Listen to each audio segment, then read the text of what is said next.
Thank you, David. Lions chasing a playoff spot. The Stampeders trying to clinch first. It's the fourth and final regular season clash between Calgary and BC at McMahon.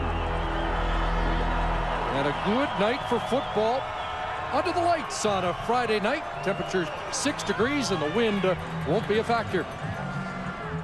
Henry Burris is playing in his 101st game as a Calgary Stampeder. Has 61 wins during that time, including a big one last week versus Saskatchewan in hostile territory. Travis Lulay for the BC Lions, 1-5 as a starter, but is progressing. You look at that loss against Edmonton in overtime, completed over 75% of his passes in that one. Wally Bono's Lions are the only visiting team to win a game here at McMahon, but they need a few more wins in the race for third in the West, battling against Edmonton, while John Hufnagel's team has won 2 of 3 against the Lions and one more win, and they know they're hosting the Western Final. Calgary Stampeders really have to fight against looking past BC here in complacency. They've played 3 tough opponents in Montreal and Saskatchewan over the last 3 weeks. And the Stamps will have a little burn in their saddle after losing 29-10 4 weeks ago against BC. We're underway. And it will be Giannis Davis not reaching the 35-yard line. The cover team fired up for the Calgary Stampeders, led by Mark Kalist. So Travis Lulay gets set to go to work. It's his 4th straight start and his 2nd start against Calgary. Well, he's inexperienced. We all know that. And the BC Lions can benefit if they can give Travis Lulay some help with Jamel Robertson at running back. Geroy Simon over 1,000 yards, the 8th time consecutive that he has done that. And there's the offensive line with Javon Olaforoye playing left tackle. He's the 3rd left tackle the Lions have tried this year. First down, here they come. Lulay gets it away, looking deep, but he's got a man. And it's complete to Stephen Black, who tries to spin off Keon Raymond. It's still going. It's still going. And finally, he'll be dropped at the 12-yard line. What a start for the BC Lions as Lulay hooks up with Stephen Black, and it's a 65-yard play. Travis Lulay with great recognition to see blitz coming and be able to know one thing. He doesn't have enough in there to protect. He's going to have a free player. He's got to take a hit, but he recognizes the blitz, and he lets his receiver and Stephen Black run underneath it. Tremendous recognition for Travis Lulay right out of the gate. And Brandon Smith, defensive halfback of the Stampeders, shaken up on the play. 8th game for Stephen Black, and he has made an impact in this Lions offense. A great sign for BC fans to see their inexperienced quarterback, who, as I mentioned, is progressing. His last 3 games completed over 60% of his passes. He is starting to get settled in. There's a comfort level that is being created because he's getting that much more playing time, but that is recognition of blitz. He knows Calgary likes to be aggressive defensively and makes a big play in the passing game. Be some concern on that sidelines. Brandon Smith missed all of last year with a left knee injury. Hard to tell exactly what happened on that. But Smith to the sidelines. Brandon Isaac comes in, and the BC Lions are 1st and 10. At the Calgary 11, short drop. Lulay steps up. He'll take off. And Travis Lulay has a touchdown. 2 plays, and the Lions have the opening touchdown of the game. When you play against a blitzing team, a team that likes to play aggressively defensively, there is opportunities for big plays, and Travis Lulay finds that big play right out of the gate, recognizes blitz, hits Stephen Black, and 1 play later uses his running ability to get in the end zone. Makes Corey Mace miss. The 11-yard touchdown run after the 65-yard pass to Black.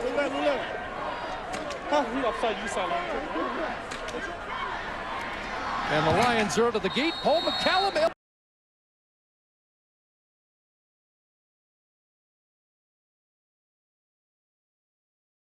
This young quarterback, just his 7th start, can pick up the blitz that quickly. Second first possession touchdown for the BC Lions this year. And here comes Dion Murphy on the return. Flag down as Murphy tries to get outside, and he'll get taken down at the 32. But again, a flag down on the Murphy return.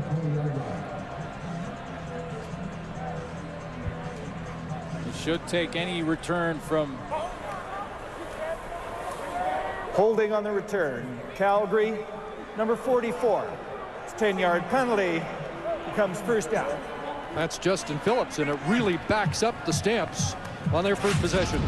Let me show you that recognition again. There's Wes Lysak right here. That's the guy that Travis Lulay has to see and notice pick up. He's going to come on the blitz. So he knows one thing, there's no safety in the middle. Now when you run that play, Keon Raymond is going to get one-on-one with Tristan Black and gave him the middle of the field. So let's see how the Stampeders responded. They want to establish Joffrey Reynolds early after the big game in Saskatchewan last week. Reynolds running for 124 yards and a pair of touchdowns. One thing you know is that the BC Lion defense will be focusing in on number 21, who had a 100-yard game, his 31st last week of his career against Saskatchewan Roughriders. There's Nick Lewis, leader in yards after the catch. And the offensive line with one change. Stanley Bryant plays for Edwin Harrison at right tackle. Starting lineup brought to you by Rona, proud sponsor of the CFL. Rona doing it right. Edwin Harrison out for the rest of the year at right tackle, 2nd and 8. And that pass knocked down at the line of scrimmage. Looked like Adam Leonard got his mitts on it. And a 2-and-out and a perfect Lion start. Well, it starts on first down because the Lions scored for over 300 yards against Edmonton along the ground. They get Henry Burris in a 2nd and long, force him into throwing the football from his own 5-yard line. And you're right, Adam Leonard, well, he almost intercepted that.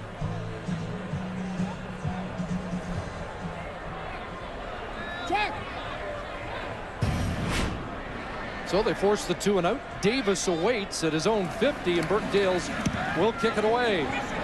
Short kick. Bouncing, and Davis let it bounce a long way inside the 40, and a flag. So Birkdale's with a big boot, 56 yards, and a flag on the play as well.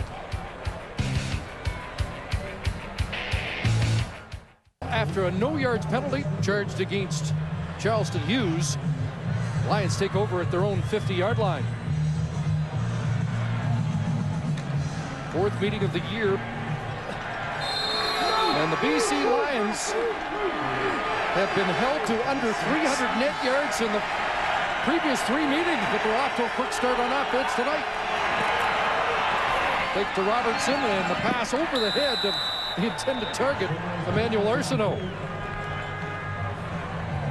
Defensively, Calgary Stampeders without Devon Claybrooks in the lineup because of a Canadian ratio issue. They put Corey Mason the inside with Robert McCune back at rush end and Juwan Simpson back at middle linebacker. McCune started last week in the middle.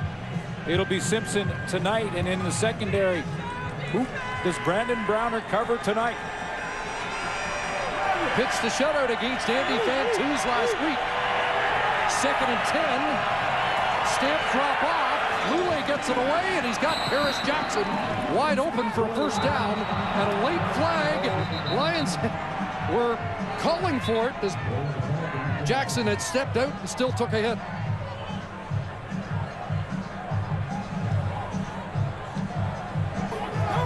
Major foul, unnecessary roughness. Calgary, number 27. It's a 15-yard penalty, automatic first down. To answer the question as to who is Brandon Browner covering tonight, it looks like it will be Paris Jackson, and we had the feelings that it might be. He's working with Geroy Simon at the short side of the field. This time Brandon Browner is going to drop Simon and then break on it. You can see he steps out of bounds there, and Brandon Browner still with the hit. So a 2nd down conversion catch for Jackson, 15 more, and now Stephen Black looked like he was offside. They're allowing the Lions to regroup. Charleston Hughes with pressure out of the backfield. Robertson with a good catch. but step for step, Juwan Simpson. And what a difference he'll make back in the Stampeder lineup. Brandon Browner this time is going to match up on Geroy Simon. You know, when you come in, you think of the last 3 weeks. Brandon Browner played against Andy Fantus, as you mentioned. Before that, 2 games against the Montreal Alouettes. He played against Jamel Richardson in both of those games. Now, I know Geroy Simon, as confident as he is, would love this matchup and the challenge. Looks like Browner might get it. Little change up though, because Browner said, I'm handling Paris Jackson tonight. Apparently not. There's Lule scrambling around, takes off, big hole, and Travis Lule slides feet first for another BC first down at the Calgary 18. 16 for Lule, who has an 11-yard touchdown run. His last 3 games, he has 157 yards rushing, including over 60 in the overtime loss to the Edmonton Eskimos. This is one thing that Travis Lule can do very well.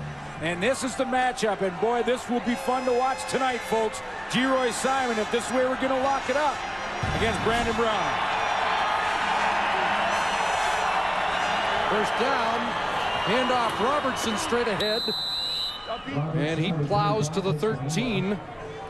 You know, it has 6 more. Calgary Stampeders, Chris, have looked to that matchup mostly because of body type.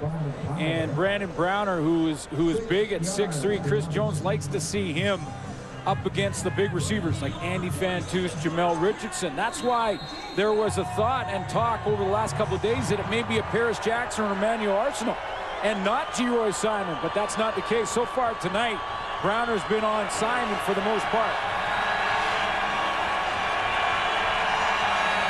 2nd and 4.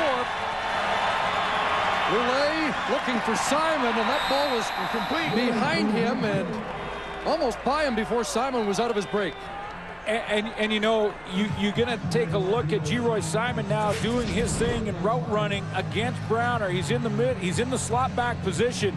Watch him double move here. He's going upfield, fake there, again fake. And I think that second one threw Travis Lule off. 2 moves here. He goes up, one little jab step there, and then another to try and get some separation on the out route. And that second move, I think, threw his quarterback.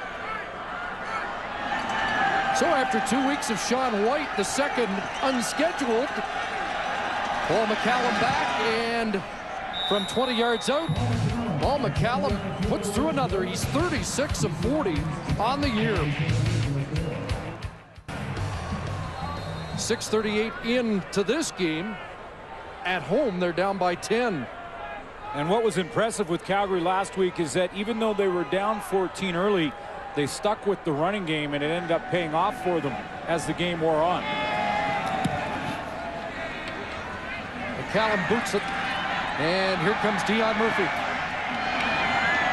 And Murphy up across the 25-yard line. Mentioned the 60 yards rushing for Travis Lule a week ago. That's one thing young quarterbacks will lean on. They'll look for the first and maybe even the second receiver. If they're not there, they'll take off and run. That's his first touchdown on the first series, and then a big run to keep the second series alive. Ricky Ray has inspired running quarterbacks everywhere. Ray with 135 against the Lions last week. Yeah, that's what interesting to watch their run defense tonight. You know they want to bounce back from over 300. The Burris to work. Play fake, pressure, and Nick Lewis across midfield. And it's still going down to the Lion 43. What a year for Nick Lewis.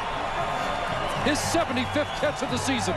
3 options for Henry Burris on this play. He can go to option number 1, which is his running back right here. Option number 1. So you freeze it there. Number 2 is for him to run, and number 3 will be Nick Lewis over to the right of your screen. As he gets outside now, he's got the pass option, and he finds Nick Lewis and makes a tough throw look pretty routine. 38 for Lewis, who went over 1,000 last week. First down, Robbie Bryant's got a catch. Trying to shake David Highland, and he'll be bumped out at the BC 34-yard line. Robbie Bryant closing in on 1,000 as well. Let's take a look at that BC Lion defense, because there are a couple of changes, not necessarily in the D-line, where Brent Johnson's still among the team leaders in sacks as a veteran of that group. Solomon Elamimian, a lot of talk about him this week in the middle linebacker spot, who's actually down on a knee right now. The training staff have to come and look at him. Tad Crawford now at safety is back in. He missed 3 games when David Highland moved into the safety spot.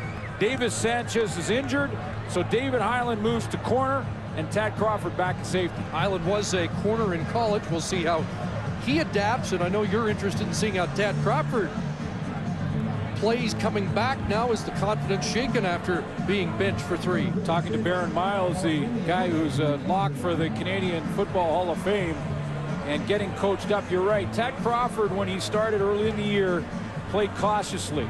He didn't want to make a mistake. He was out there playing that free safety spot to not make a mistake. He's a cerebral guy. He's a smart player. He wanted to be safe, and being safe got him a spot on the bench when they put David Highland out there at free safety the last 3 games. I'd be real interested to see if Tad Crawford now says, okay, if that's the result of playing safe, then I better play a little more aggressively. And David Sanchez is gone for the season, so they're going to need him to play aggressively.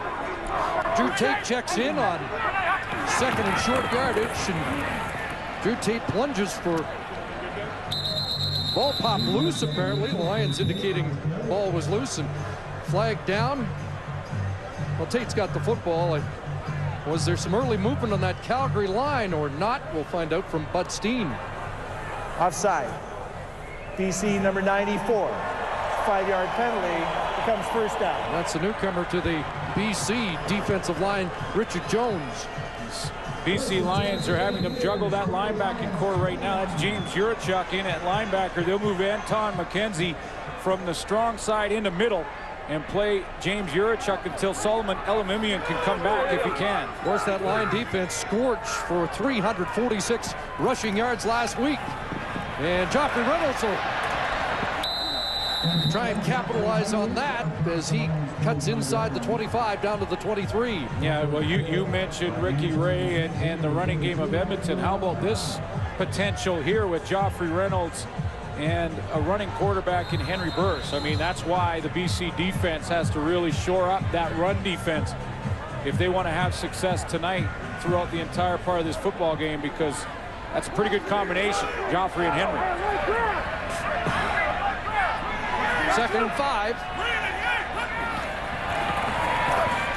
And the ball complete. Rapote the catch. And a first down taken down by James Jurachuk in at middle linebacker. Well, I think it's nice for a lot of Calgary fans to see Rob Cote get the football a little bit, because, you know, last week the Calgary Stampeders had such success running. One of the reasons for it was that Rob Cote was doing a great job of blocking as a tight end or a fullback up on the line of scrimmage. And that's sort of the unsung hero kind of that job, but Cote gets a nice catch there. 10th catch of the year for the Cochrane kid, and it's a first down. And inside, Kenyon Rambo's got a catch. And did the ball pop loose? Stanley Briggs has the football, and the BC Lions come up with it. Well, we saw in the first game of the doubleheader, Montreal early turned it over twice deep in Hamilton territory. And now the Calgary Stampeders do likewise. BC football when we come back. Interesting situation here. Suits, is this a catch and a fumble, or was it ruled an interception?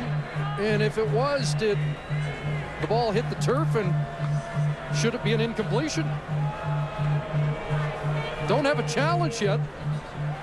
You can see that the ball, that the hand is not underneath the ball. Now the question would be, did Rambo catch it, then fumble it? Because France can recover the fumble even if it hits the ground. I don't think they're going to challenge it. I would have challenged that as an incomplete pass, but looks like the Lions are getting the turnover. It's official now, and the handoff going nowhere to Jamal Robertson. Take one more look at that play, because it's just a matter of whether or not you would consider Kenyon Rambo's it a catch and a fumble, or was it incomplete and he never had control.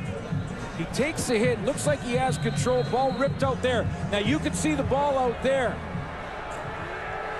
Then it goes to the ground. So I think that's what they ruled. It was basically a catch, a fumble, and a fumble recovery by BC. Second and 9 from his end zone. Lule stepped up, takes off, running again, and does he have enough for the first down? Boy, the Calgary Stampeders defensively are going to have to get real discipline in their defensive rush lanes, because right now Travis Lule is starting to gut them through the middle. He's just picking his moments and finding a lane inside. Big first down run for Travis Lule. Needed 9 and got it. You see linebacker drop and Tom Johnson outside. There's the lane. First down BC. Fake to Robertson. Dumped off. And here comes Paris Jackson. And Jackson up across the 30 has another first down out at the 31 of BC. A nice looking play here where Paris Jackson is going to line up in the backfield, almost like a second back, a fullback. He's right in the backfield. Little play action here, and then Paris Jackson will little change of direction on the defense to try and freeze them in coverage, and that's exactly what it does. Paris 2 catches, 28 yards. Here early has never had a 100-yard receiving game against Calgary. First down BC, they out of the hole, and Lule going to get down there just across the 35, and a good thing he did. Jacques Chapdelaine now trying to mix it up a little bit. He's got a little of that change of direction, misdirection with play action to Jamal Robertson, and that little pass out to Paris Jackson. What I like about it is that the BC Lions, if you're a Lions fan, you have to be happy with their blitz recognition and how they've worked on the week against an aggressive Calgary defense with that big play early. Second and 6.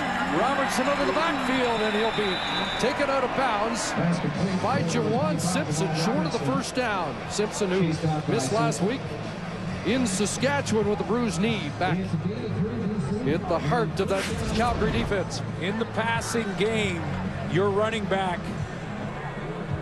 is often covered by the middle linebacker. And it looked initially like Jamal Robertson might have had outside leverage, but quick close by Juwan Simpson. Zone McCallum to put the ball away. Good boot. Dion Murphy has to backtrack to his 19. Josh Jesse's there, and Murphy taken down quickly. Also Sean Gorian on the stop. It's a 53-yard kick by McCallum. A newcomer to the lineup for the Calgary Stampeders is Jesse Lumsden, working here in the special teams with Jason Araki. And it's great to see Jesse Lumsden back in the lineup. Absolutely. His coach wanted him to get hurt tonight. He said, I want to see him get his nose bloody. And that's the only injury they're hoping for Jesse Lumsden. But great to see him back on the football field in the CFL. First and 10 and a pump, and Kenyon Rambo's got another catch at the Calgary 40-yard line, a first down. Stamps have one 1,000-yard receiver in Lewis, but Bryant and Rambo closing in. Kenyon Rambo understands with the strength of the arm of Henry Burris that he runs his route timing-wise. He knows he gets right to that sideline, it'll arrive. Henry Burris just sidearm slung it out there. 13 yards. Calgary looked like they were getting a little offensive momentum until the fumble by Rambo deep. Hand off to John Cornish straight ahead, and he's been doing that all season long. Averaging 7.8 yards a carry coming in, and that's a first down run of 13 for Cornish. You know, and when you think about game 2 against when these two teams played, the second one, he had negative yardage. And when he gets his opportunity, you're right, other than that one game, he has taking advantage of the cutback lane here and a good block downfield by Ben Archibald.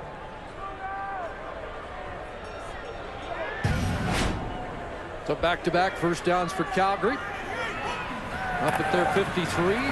Back to Cornish. Fumble. Ball is loose. Richard Jones has got it. And it's a foot race to the end zone. And the big man's got some speed. Touchdown, BC. Well, how about that for a CFL debut?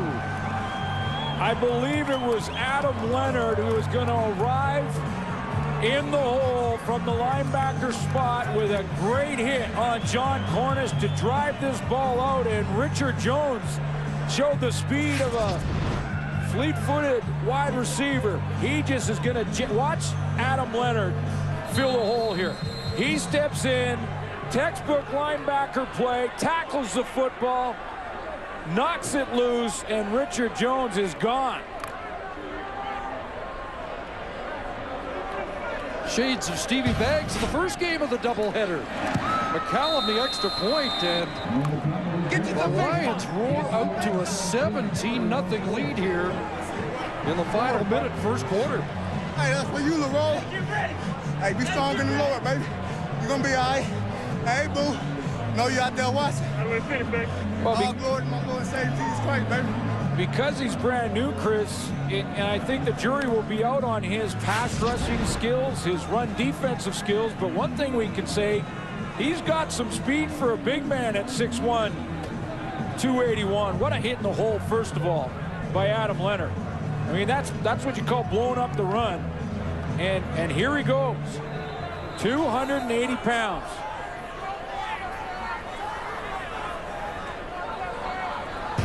I think Adam Leonard was there in the spot that Elimimian had vacated, shaken up earlier, and he makes an impact.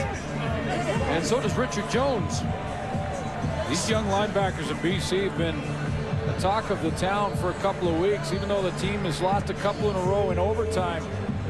Solomon Elimimian, a guy that people are talking about as possible Rookie of the Year candidate, and Adam Leonard, their buddies from Hawaii, and now the newcomer Richard Jones gets in on the act. It's one thing about the Lions, you know, they've had all kinds of trouble this year, but there's a lot of young players. They've got more Rookie of the Year candidates than any other team in the league. And in the last 7 games, you could make a pretty good argument they should be 6-1. But those 2 overtime losses have stained the record.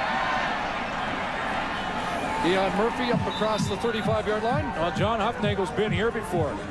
I mean, deja vu from 1 week ago against Saskatchewan when the Riders jumped out to a quick 14-0 lead. And the one thing that John Huffnagel, if you sit down and talk to him any length of time, the word reload, regroup will come up. He'll talk about how his team, no matter what adversity they face, he wants to see them reload.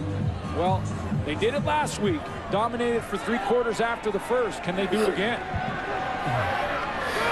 Remember, 4 weeks ago it was 29-10. So this Calgary offense has been stymied by BC. A pass over the middle, and no flag. Henry Burris thought there should have been one. And Todd McKenzie on the scene. And it goes as an incompletion on the final play of the first quarter.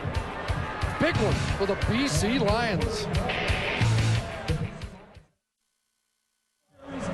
Interesting start. Our first quarter numbers are brought to you by Tim Hortons, proud sponsor of the CFL. And look at that right side column. The Calgary Stampeders just 16 yards rushing. It's a team that last week had over 200 yards rushing against the Saskatchewan Roughriders. BC gave up over 300. That has completely changed. The Lions have come in that first quarter defensively and said, we're going to stop the run. And that's what they've done, including causing a fumble that went for a touchdown. So they have so far. Are you saying that Calgary should abandon it, or should they stick with it? No, they have to stick with it because it's part of their game plan, part of what they do. That's what they did last week against Saskatchewan. Down 14-0 early, stuck with the run. In the second, third, and fourth quarter, Joffrey Reynolds and John Cornish got going, and that's how they won that football game. So it's 2nd and 10 for the Stampeders. Own 36-yard line. And this play does not get off.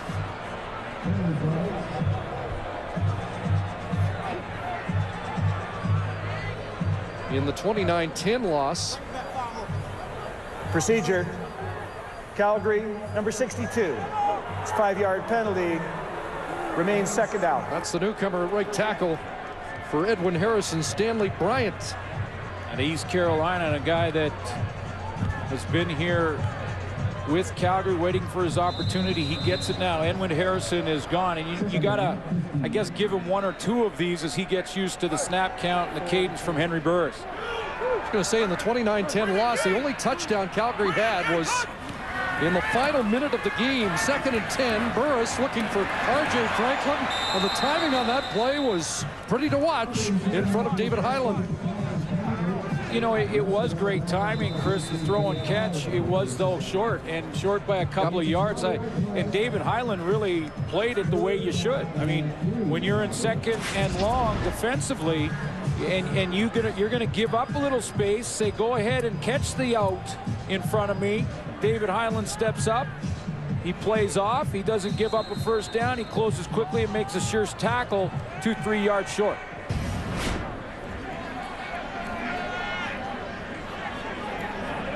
So Burkdale's on to punt.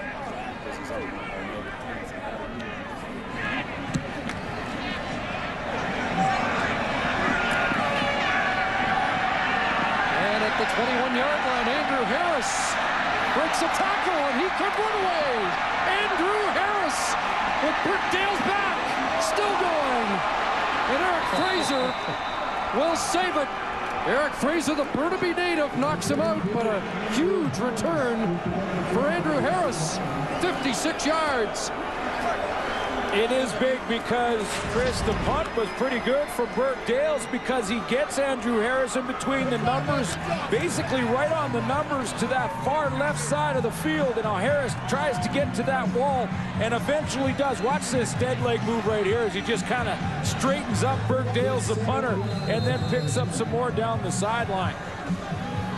Yeah, Juwan Simpson missed downfield, and Andrew Harris makes the most of it, 56 yards, and the Lions continue to make big plays here in the first half. Now they go 2 back. And Lule will set up and look deep. He wants Arsenault. And Dwight Anderson on the coverage makes the play. Dwight Anderson does not draw the penalty flag here on this deep ball to Arsenault because he looks back. Brandon Browner was one-on-one on G-Roy Simon on the short side, and they're going to put the corner Dwight Anderson now on Emmanuel Arsenault to the field. Now that's where Travis Lule wants to go, but you can see Anderson look back. As he looks back, he avoids the penalty flag. He has his hand on the back but doesn't grab. Well played by Dwight Anderson. He had a long chat with the official after that. It was almost like he did draw the flag and was arguing, just telling the ref he made a good call or non-call, and that pass is knocked out. Juwan Simpson gets his hand on the football, and it'll be 3rd down. He's going to show blitz. Juwan Simpson gets right up into the line of scrimmage here. He's going to kind of show blitz and then give Travis Lule a different look. He faced right in there, takes a step up. He knows he's not going to get the sack, so takes a step back and then just times his jump. Impact player back in the lineup, missing from the Calgary lineup a week ago. Hard to believe that he was a healthy scratch for the final 7 games last year, and now such a key component. Timeout, BC. In the Calgary defense, some confusion on the Lions side of things, so they end up burning their timeout.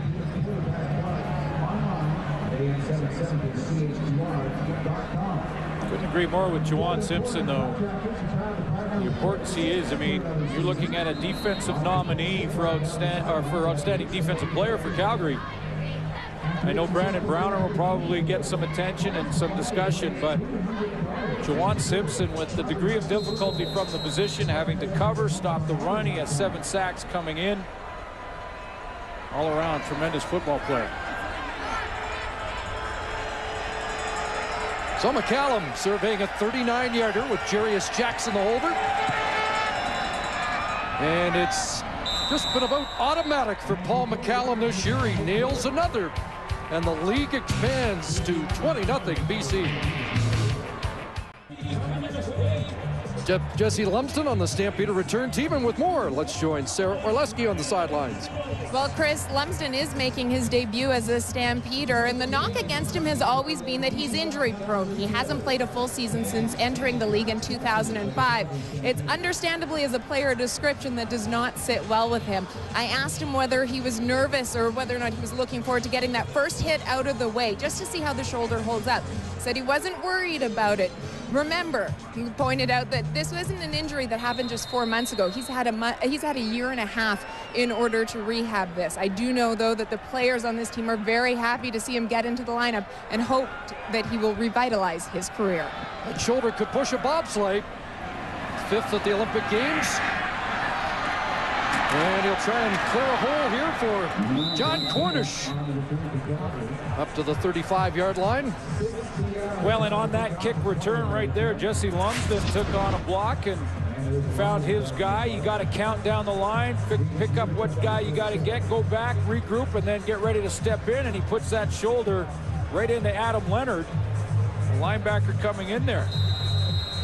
But I think there's a lot of people across this country that are just got their fingers crossed that the injury issue is behind him, and because of his great potential, maybe he can stay on the field for a year or two. Well, this is the start. Maybe we'll see him returning kick soon. Here's Henry Burris. He's got Nick Lewis, and Lewis has some room down that sideline and into BC territory at the Lion 51-yard line. Now, this looks like a bust in the BC Lion defense, because no way that Nick Lewis should be this wide open. Looks like Stanley Franks is going to drop him, thinking that the corner on the outside, I believe it was David Highland, was supposed to jump out and take him out of the backfield. He doesn't. You know, that 29-10 loss that we've referred to a couple of times did not include Nick Lewis in the Calgary lineup that day, and probably no coincidence that the Stamps had nothing going offensively. There's a huge hit. The ball came loose. And let's see how they're ruling that, as Rob Cote was really unloaded on. And it was Tad Crawford from the safety spot who is going to play more aggressively in his second opportunity to start in the middle, because Rob Cote got up quickly, but boy, did he take a big one. Officials still conferring on whether this is a completion or not. Starts out at the tight end spot, runs that short corner, and good clean hit. And it is a catch, and ball pops loose on contact with the ground, and Rob Cote has his second grab of the game and will move the chains, but now Wally Bono wants another look at it as he throws the challenge flag. Yeah, and I'm not surprised that Wally Bono will take a look at this, because you have to survive contact with the ground and survive impact with the ground and the hit. Now, the hit and the ground are going to come almost at the same time, because the moment Tad Crawford makes the hit, Rob Cote leaves his feet. See, he's up in there now. He takes the hit. And I was always under the understanding that you have to survive contact with the ground there to rule it as a completion. There's no question that it comes out when he hits the ground. Did he have possession through the air is really what we're looking at.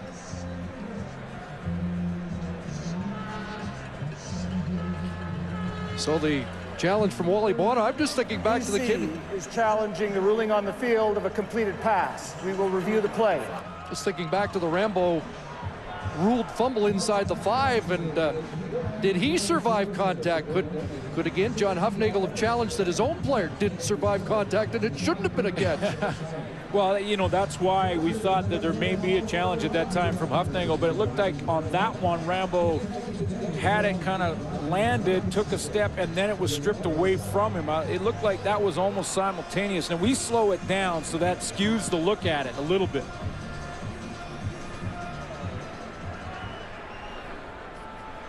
So Jake Ireland has that play to look at and make a determination.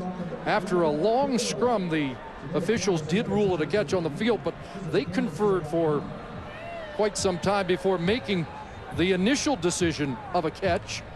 you know, it's not in cut and dry, and I don't want to be implying that it is that it's that cut and dry, but because if his both feet do hit the ground just before he gets contact from Tad Crawford, if he's in the air and is hit and then lands, I would say, yeah, it's more cut and dry that's incomplete. But this isn't that close because it's closer than that because his feet hit the ground, then he was hit, then he hit the ground and lost the ball. So this could be interesting.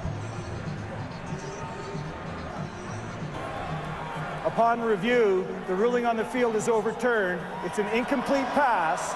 Second down, Calgary on the 51-yard line. So as you saw, I think they got it right. You know, you have to survive the impact with the ground and show that you have possession of the ball, and I'm not sure Rob Cote did that.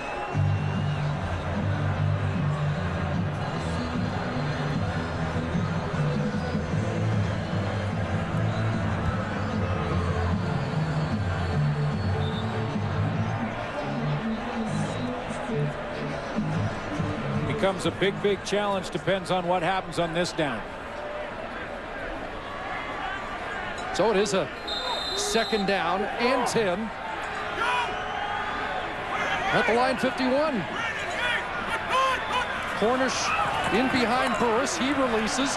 Burris looks downfield, and he's got Nick Lewis for another big first down. Whistled to the turf by Stanley Franks. And Lewis comes up looking for a flag, but none on the field. Nick Lewis is well covered by Stanley Franks, and this is what's called one of those contested catches because Franks gets his hand in there and almost rips it out, but the strong upper body of Nick Lewis, he is going to come in and just steal this football from Stanley Franks, much like Franks stole it from Rambo early on in the game. Nick Lewis, 3 catches and already 85 yards of the game. Burris wants to go to the air again. Got away from pressure. Looks to the corner. And it's a touchdown. Kenyon Rambo won the battle against Stanley Franks. 27-yard touchdown, Calgary. Boy, and Henry Burris makes a move that keeps the play alive when he avoids the blitz.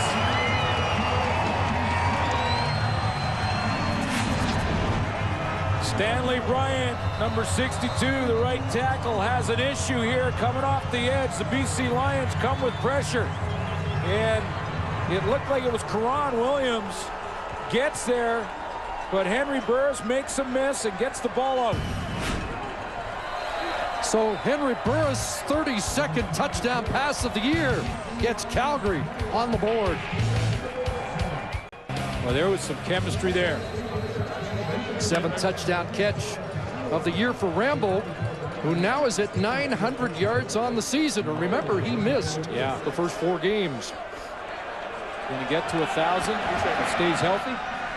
So the Stamps on the board. The lead is 13. And Andrew Harris has had a big punt return. Is not going down.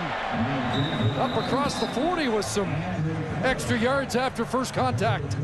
Well, this is some great textbook receiver one-on-one stuff from Kenyon Rambo. First the route.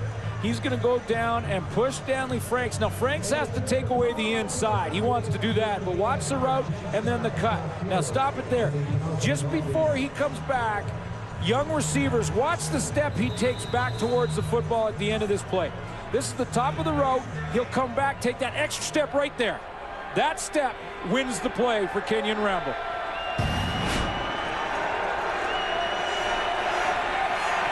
So the Stamps with a touchdown. Let's see how the Lions respond as Jamal Robertson goes straight ahead for 3. I want to go back to that touchdown one more time because Henry Burris, once again, I mean, how many times have we seen him do this? Karan Williams is coming off the edge, and he gives Stanley Bryant a little bit of a hello and welcome to the CFL kind of look as he ducks him. That's one of those lookout blocks from a youngster, but Henry Burris steps up, makes a miss, completes the throw to Rambo. Now the Lions look at 2nd and 7. Lule backpedaling. Miguel Robinet in pursuit. Look out. Now Lule does get it away and throws it away to save the sack. So after a touchdown, the Stamps defense creating a 2-and-out. Amazing when you hear coaches talk about your quarterback gives you hope. And when your quarterback makes a play like the Calgary quarterback did in Burris, now the defense plays a little bit more jump in their step, gets a 2-and-out right away.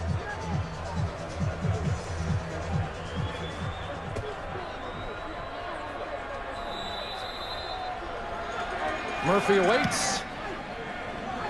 McCallum has him backing up to his 14. And Murphy's got a return. Brought down across the 30 at the 32, 18 on the return after a 52-yard punt. Well, this week the Canadian Football League fined Solomon Elimimian for this headshot hit. And with more, back to the sidelines to Sarah Orleski. Chris, I spoke to Solomon before the game about the fine, and he used sports' great cliche of the moment. It is what it is. He understands what the league is trying to do, and he will have to be a little bit more cautious. But with that being said, he can't change the way that he plays. And how he plays is like a freight train. Wally Buono has compared him to Stamps great Alondra Johnson, saying that the two had the rare ability of being able to accelerate while completing a hit. And just as a side note, earlier when we saw Elimimian leave the game, it was because he dislocated his pinky and ring finger on his left hand, but that certainly isn't something that's going to keep him out. Right back in there. Knowing Wally Buono, there is no bigger compliment than a comparison with Alondra Johnson. Solomon Elimimian is a striker. He's not just a tackler. He goes in and will strike ball carriers, opponents, receivers, quarterbacks. And that's what Wally Buono likes about him at middle linebacker. Robbie Bryant's catch was for 8 yards, so it's 2nd and 2, and on the end around, R.J. Franklin back to the line of scrimmage, taken down at the 41. Looks like he'll be a yard short of the first down. Just to finish the Elimimian thought, the league had already sent 2 warning letters to him, 4 headshots this season, so I know a lot of the Lions fans and the organization not happy with the fine. Well, you know, and when I looked at it, we slowed it right down, and I know the league did the same after a couple of letters just to warn him to be careful with the way he delivered those blows. He did duck his head and hit more with the top of his helmet on Ricky Ray than he did with the face mask. A lot of what he's done has been legal with the face mask, but that one just borderline. So they gave him a couple letters of warning and then fined him. Don't have a problem with that with the league, but it has been fun to watch Solomon Elimimian play this game, because that's from the linebacker spot how you want your guy to play. It's his 11th start, 9th at middle linebacker, and in his last 8 games as the middleman in that BC defense, 53 tackles. Well, 30 tackles in the last 4 games. I mean, he's taking a run at the rookie nominee for sure. You could tell. Look at the top of his helmet. And that's a linebacker's helmet. You're not going to, you take that helmet, you're not going to mix up whose helmet's who if you put them beside the receivers or the kickers or anything like that. It's going to get marked up here on 3rd and less than a yard. Drew Tate is in. And he slides off the left side and finds a big hole. There is a flag on the play. Drew Tate to the BC 50-yard line. A 19-yard run. He's had a 40-yarder this year. Well, he got the most of his playing time this season against the BC Lions. Offside. BC. Penalty is declined. First down. Lions lined up offside, and Calgary gladly declines that. In fact, he's also thrown touchdown passes in each game against the Lions. Yes, he has. And tough to see from that angle exactly where the BC Lions lined up offside. Maybe the left side of that line a little bit, but he has made some plays against the BC Lions. First back in. And the crosser, Kenyon Rambo, first down. Out of the 36. 14 more. Kenyon Rambo on this play has to make a quick decision when he hits the line right here. He's got to decide if he's sitting down somewhere across that middle or if he's just going to run right through the zones and get outside of Adam Leonard. He makes the right decision, and Henry Burris gets him the football. Stampeders have more yardage in the game than the Lions, despite being down by 13 points. When Calgary has out-offensed their opponent this year, they are 11-0. John Cornish. And there's Elimimian in on the tackle. That's it. Starts with a little help from his friend in Karan Williams that is gonna shoot the gap here, and then Solomon Elamimian will then rally in what's called scrape to the football. You see Karan Williams try and blow up the lead block, and then you see his linebacker in Elamimian. Now he can scrape, and he doesn't have to worry about taking on a tackle or a guard. He can just fly to the football. Turned 24 yesterday. Bright future with the Lions. 4 for Cornish, so it's 2nd and 6. Good protection. Nick Lewis over the middle has another Calgary first down.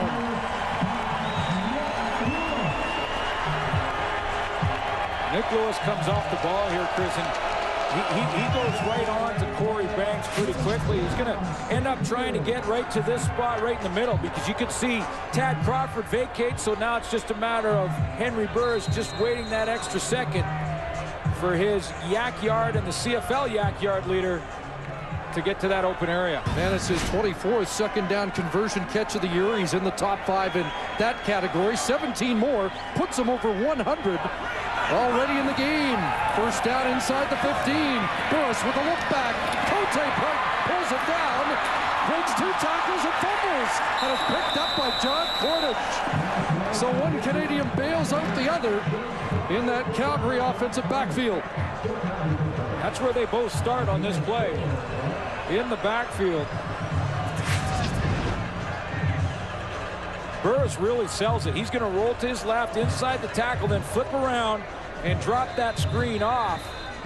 Dante Marsh hits the football with his helmet. Now it's loose. There's John Cornish to the rescue. Who fumbled in this game. It resulted in a Lion touchdown. Cornish bailing his teammate out that time to keep this alive. 2nd and 6. Burris, Lewis breaks the tackle. Vintage Nick Lewis, touchdown.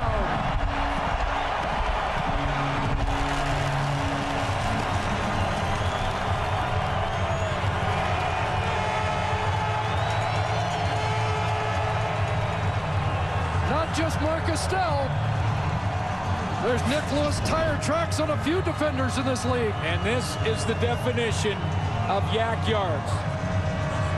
You put yak yards in the dictionary, you just put 82 beside it. First guy never brings him down. And then he'll get up and do some more yakking. Maver the extra point. Calgary's right back in it. Boy, and you can see how that ignites the bench. I mean, that just gets everybody jumping when they see their leader. And Nick Lewis has become the leader of this football team, or one of them, along with Henry Burris. It's Tad Crawford, first to make contact. He can't get him. Up over the top, he can run around you, he can run over you, and he can run through you.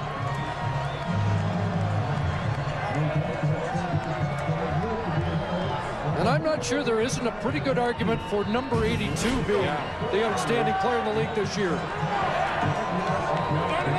8th touchdown grab. I know, I hooked it up just because I knew I could be Tad when I seen it coming down. What's amazing in that yak yard category, though, is you look at him as the league leader. Yards after you catch the football, first man never brings him down. Over 50% of his over 1,000 yards come after he catches the ball. So it's not like he's going deep, running by people, catching it, and that's where he goes down. He's making people miss. Hey, D, get us the ball back. One way or the other. Let's go now, baby. So here in the first half, 5 catches, 112 yards, and a touchdown that gets Calgary within 6. And a big hit downfield on Andrew Harris.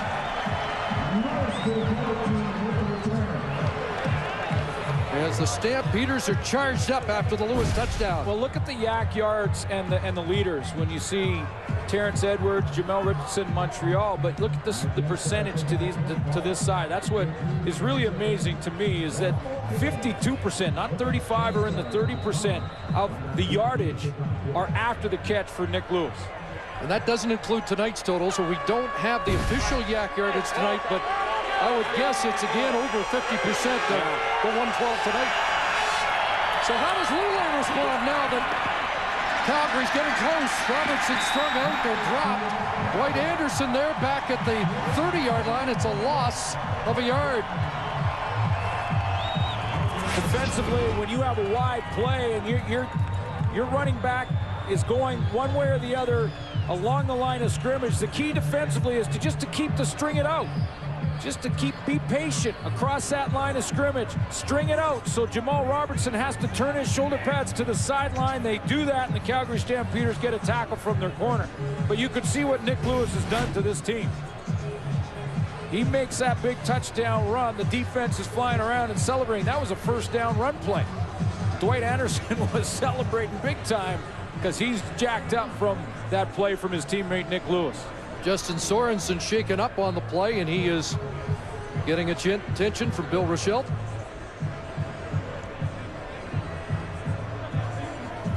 And this game has turned.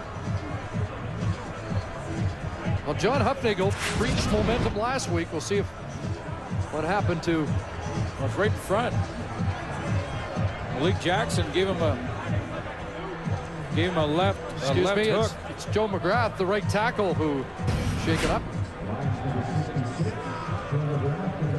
And McGrath up and to the sidelines, and that should cue Justin Sorensen to come in to replace him.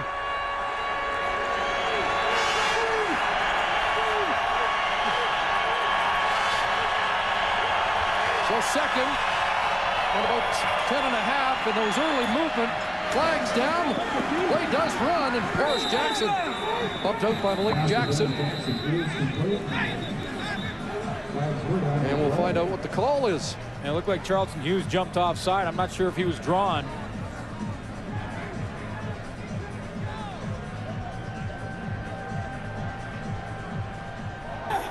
Offside. Calgary. Penalty is declined. First down. So they take the 15-yard catch and run by Paris Jackson, a first down. Charlton Hughes saw the change in Justin Sorensen coming in for Joe McGrath, who now has to go out for 2 more plays, and he wanted to get a big jump there. It was too early. Big first down for the Lions, who need to get a stronger hold on this game. Lule in trouble.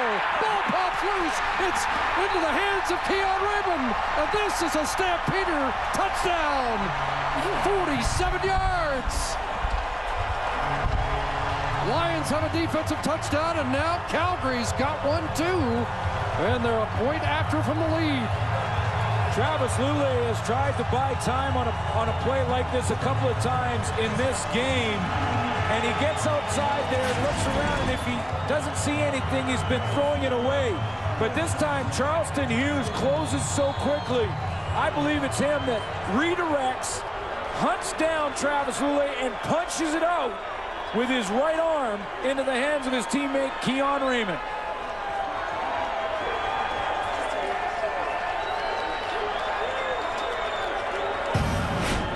So just like that, Stampeders have the lead. John Hufnagel talks about reloading. I think it's safe to say Calgary Stampeders have reloaded. A 14-point deficit early last week at Mosaic. Did not discourage the Stampeders. What's up? What's up? What's up, wifey? What's up, kids? What's up, wifey? What's up, kids? And here, 21 consecutive points in 7 minutes and 37 seconds. Good teams bounce back from adversity. Good players do as well. And Charleston Hughes gets an offside call and then comes back and closes so quickly on Travis Lule that he can't even secure the ball or throw it away. Punches it out from behind, and it goes through the air into the hands of Keon Raymond. And turnovers continue to haunt the BC Lions.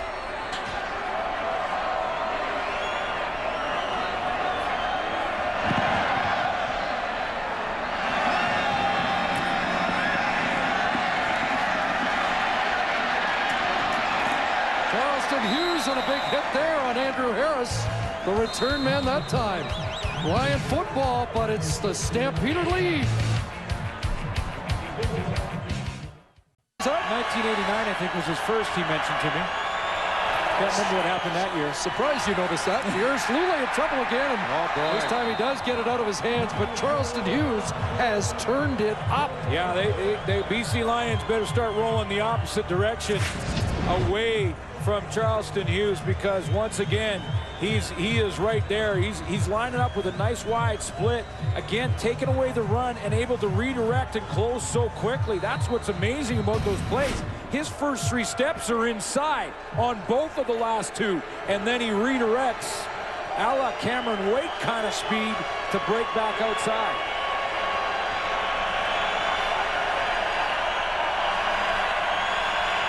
Second and 10. Lule pumps, and now he's got a man open. Wide open. Emmanuel Arsenault got behind Dwight Anderson. Touchdown. And the BC Lions are back in front. And a little hug for Karen Drake. She's not going to ride the horse on that touchdown, but Emmanuel Arsenault is going to celebrate with her. No, the horse stays in the barn when the opponent scores, but nice throw and catch here. Travis Lule, again, watch him recognize Calgary Stampeders show blitz, and then they just basically drop off, play man-to-man, and Emmanuel Arsenault gets in behind Dwight Anderson. What speed at the top end of the route to get separation. Biggest play of the season for Arsenault, his 3rd touchdown, and a hug at the end of the reception. McCallum the extra point, and a wild first half. When you get hey, Arsenal in town, I come to play. He came to play on that play, because when you get man-to-man, and if you're playing the Calgary Stampeders defensively, you know you're going to get a lot of it. Then you get a chance to do some route running. Emmanuel Arsenault is the middle receiver of the 3. He's working on Dwight Anderson. Watch the route running here. Jab the feet. Jab, jab, jab. Now he gets Dwight Anderson to sit. As soon as he gets number 33 to stop moving his feet and move forward, he's got him. 3-4 yards in behind. Now it's just accelerate to the football, put it under that arm, and take off and go. Tremendous route running by Emmanuel Arsenault. Now Travis Lule needs a little bit of time to throw this football, and I think it's Shirko Haji-Razuli, the right guard, who's going to pick up the stunt. He works on Tom Johnson in the middle, and right there in the middle of your screen on that little stunt to the inside on Robert McCune. Shirko Haji-Razuli picks it up, gives Travis Lule a chance to throw the football. He's clean and finds Arsenault. So 2 big plays in this first half for the BC Lions. 74 yards to Arsenault for a touchdown, and a 65-yard play to Stephen Black. And this kickoff, is it going to stay in? It does. They've got to play it. Dion Murphy nowhere to go, as McCallum corners him with that kickoff that stays in play. You know, I mentioned about Charleston Hughes and bouncing back. Travis Lule, you know, he was in there in a tough situation. The Calgary Stampeders had grab momentum. You look at Nick Lewis's play, Charleston Hughes with a couple of big plays. He forces a fumble for a touchdown. And I mentioned good players come back from adversity. Travis Lule is going to be a good player. He's got to keep progressing, but this is another good sign and good step for a young quarterback to face that adversity, come back, stand in that pocket, and make a big play to Emmanuel Arsenault. Okay, Henry Burris, what do you got this time? He'll hand it off, and Joffrey Reynolds is swarmed, taken down.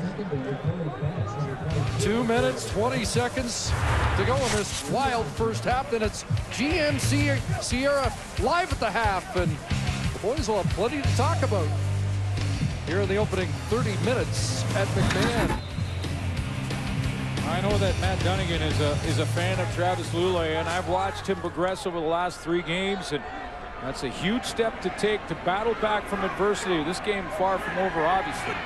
Schultz going to weigh in on Travis Lule as well, and there again is the newcomer Stanley Bryant coming out of his stance, and it's a procedure call against Calgary. John Huffnagel's talked very highly of Bryant, a chance for him to play for Edwin Harrison, and he's going to have to settle in, though. He's had a couple of plays now. Karan Williams came off the edge early on, and only because Henry Burris made a miss did they make a play, or else Karan Williams has a sack there.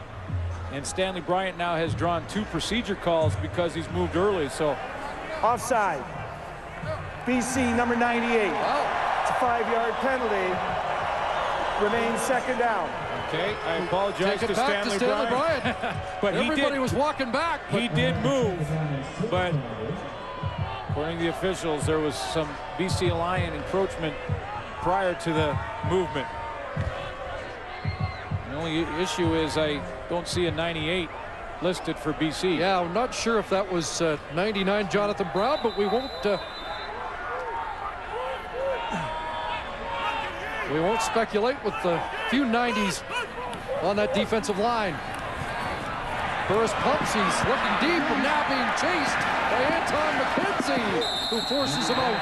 And then almost looked like he tried to hold him up, and he's going to get called for knocking him down, and McKenzie pleads his case. And then I don't know why, you know, Anton McKenzie doesn't have an argument here. I mean, first of all, they're going to protect quarterbacks.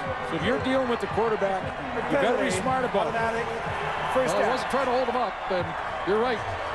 It's not a tough call for Rob Hill to make. No question. I mean, and it's about understanding where you are in the field and understanding the rules and what they're looking for. And clearly when it comes to quarterbacks, that will be a penalty every time. So I'm not sure what Anton McKenzie is trying to argue. 5-year vet. Running Burris out, but getting charged with the penalty that gives Calgary a first down, and the screen it. Reynolds up over the 50, and good defensive play there by Anton McKenzie. Stanley Bryant, I want to show you doing this perfectly, which is to play this screenplay. This is the right tackle, and he's showing him on a couple of mistakes. Let's show him making a good play, because there's been a few of them. He's going to take the BC Lions off the edge there, jam them, hold them up just long enough so that Henry Burris can drop the screen pass under to Joffrey Reynolds. Chains come out as they'll measure to see if Reynolds got the necessary yardage. Well played by Stanley Bryant right there, and I believe it was Richard Jones off the edge that he was handling quite nicely. 27 points scored by the Lions, the most given up in a half by the Stampeders this season. But with all that, Henry Burris is a minute 48 to give his team the lead before the half. But right now, Drew Tate comes in on 2nd and short.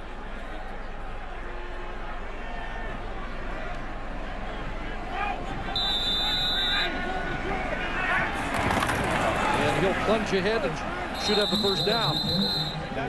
There's plenty of time to put some more points on the board. Henry Burris is putting together a first half. The Calgary Stampeders reeling a little bit early. They were moving the ball, but had a couple of turnovers. But you're over 80% completion percentage, 232 yards, on pace for a 400-yard passing game for Henry Burris. Just like last week, bounced back from an early deficit.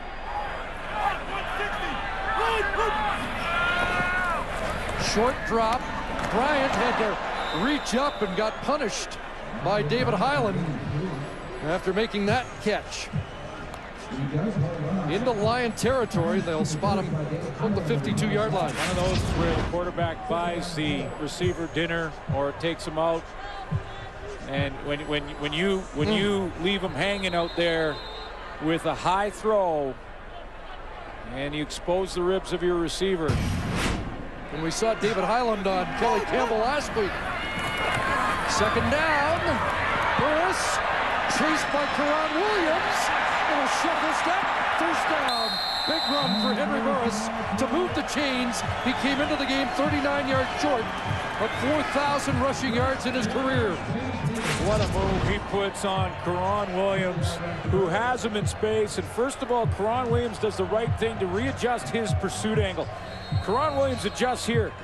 Now see how he widens to cut him off? So Henry Burris uses that momentum and that angle a little shake there and then bounces back outside.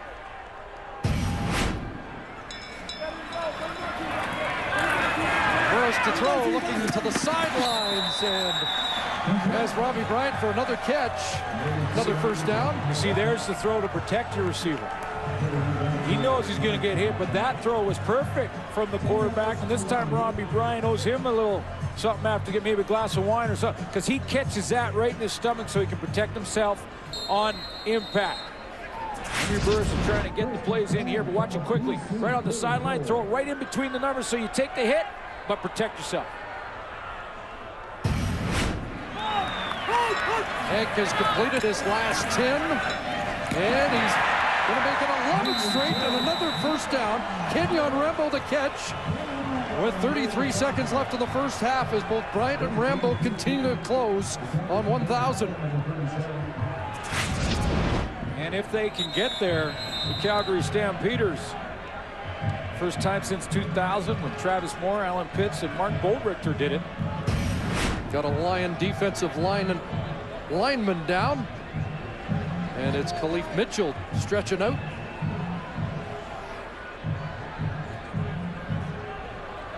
That was some kind of run. Henry Burris on big move on Karan Williams, and then he got into it a little bit with Solomon Elamimian afterwards. I think Henry Burris wanted to have a little visit, but Elamimian's a middle linebacker, and he's in no mood for any jocularity here. Watch this. Smiling Hank. Hey, buddy, how's it going? Get your hands off me. Alondra Johnson would have joked around either. Look at he's going, wait.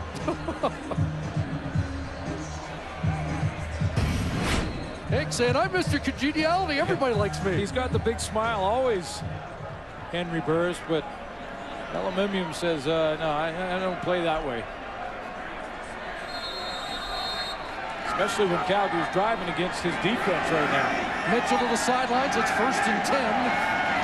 Calgary threatening. Burris, Lewis, touchdown.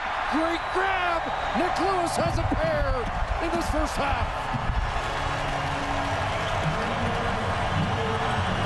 And with 21 seconds left in the half, Calgary has tied it with a point after to regain the lead.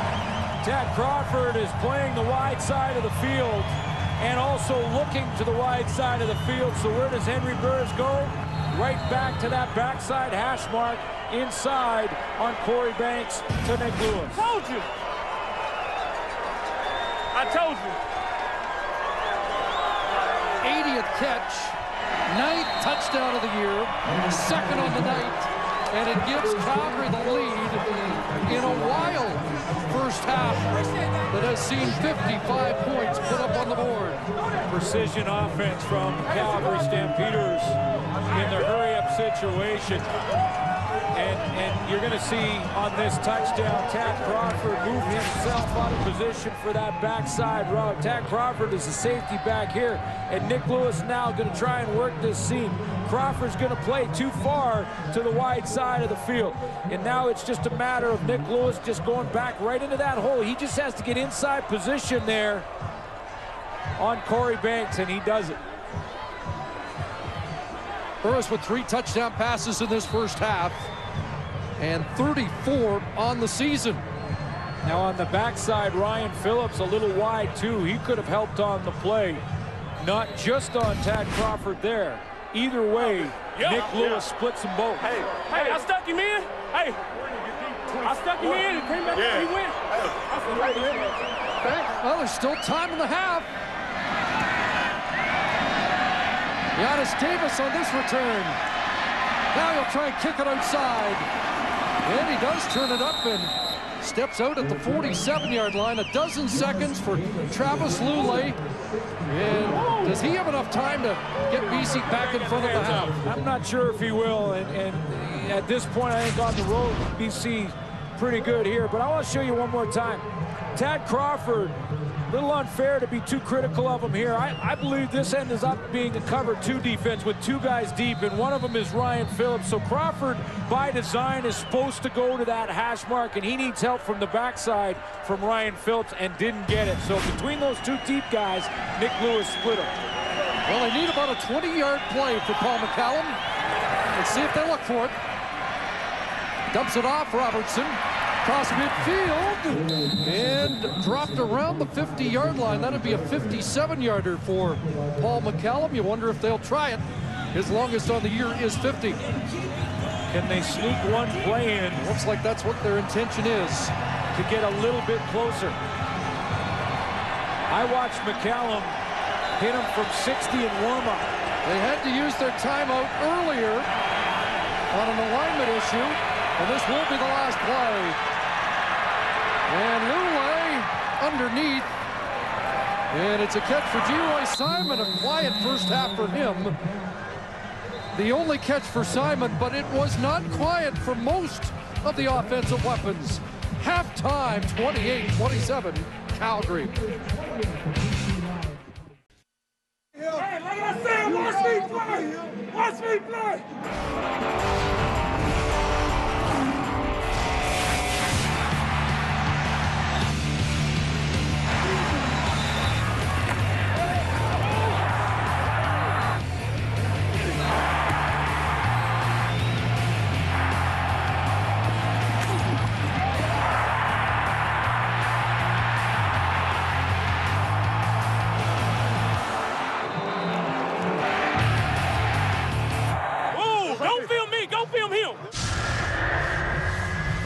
Maybe the full moon explains it. What a wild first half. 28-27. Let's head to the sideline. Sarah Orleski with Wally Buono.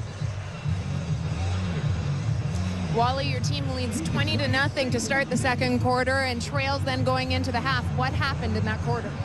Well, what happened is, Calgary's got a good team and they made some plays, and on defense, we just keep hurting ourselves with penalties or with, missed opportunities. And, right now it's a close game, and hopefully the second half will be a lot better. As a coach, how important is it for you to see Travis Lule kind of battle back from some adversity and get that touchdown to Arsenault? Well, it's always important to see the quarterback fight the adversity. That's part of being able to deal with it and be a quarterback. You're not going to always have things go your way, and you're going to throw a pick, you're going to cause a fumble, but the big thing is he's able to rebound. Thanks. Okay, guys.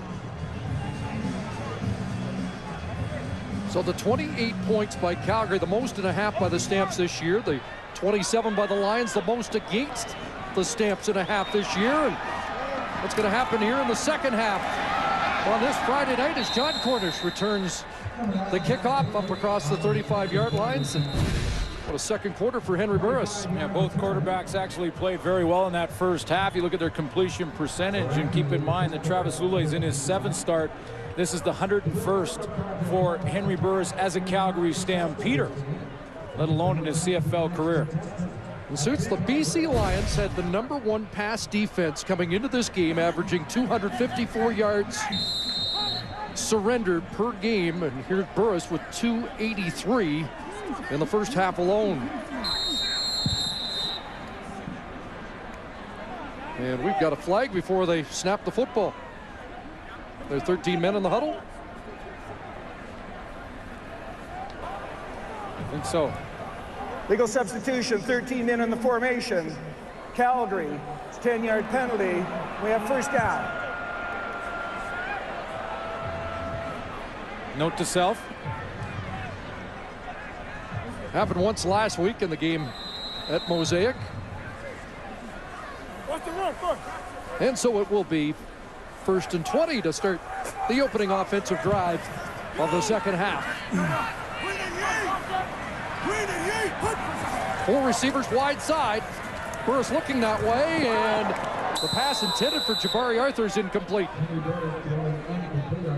Well, both quarterbacks had a good first half. We showed you their numbers. The guys that have kind of been ignored has been the running backs. And you look at Joffrey Reynolds in the first half, just 3 carries, 6 yards. And how many times have we said with this Calgary team that they are at their best when they're balanced, and not balanced yet. Now, they have the 1-point lead. They battled back from that huge deficit in the first quarter, so you can't criticize it. But as this game goes on, I think you got to see a little more Joffrey Reynolds if you're a Calgary fan.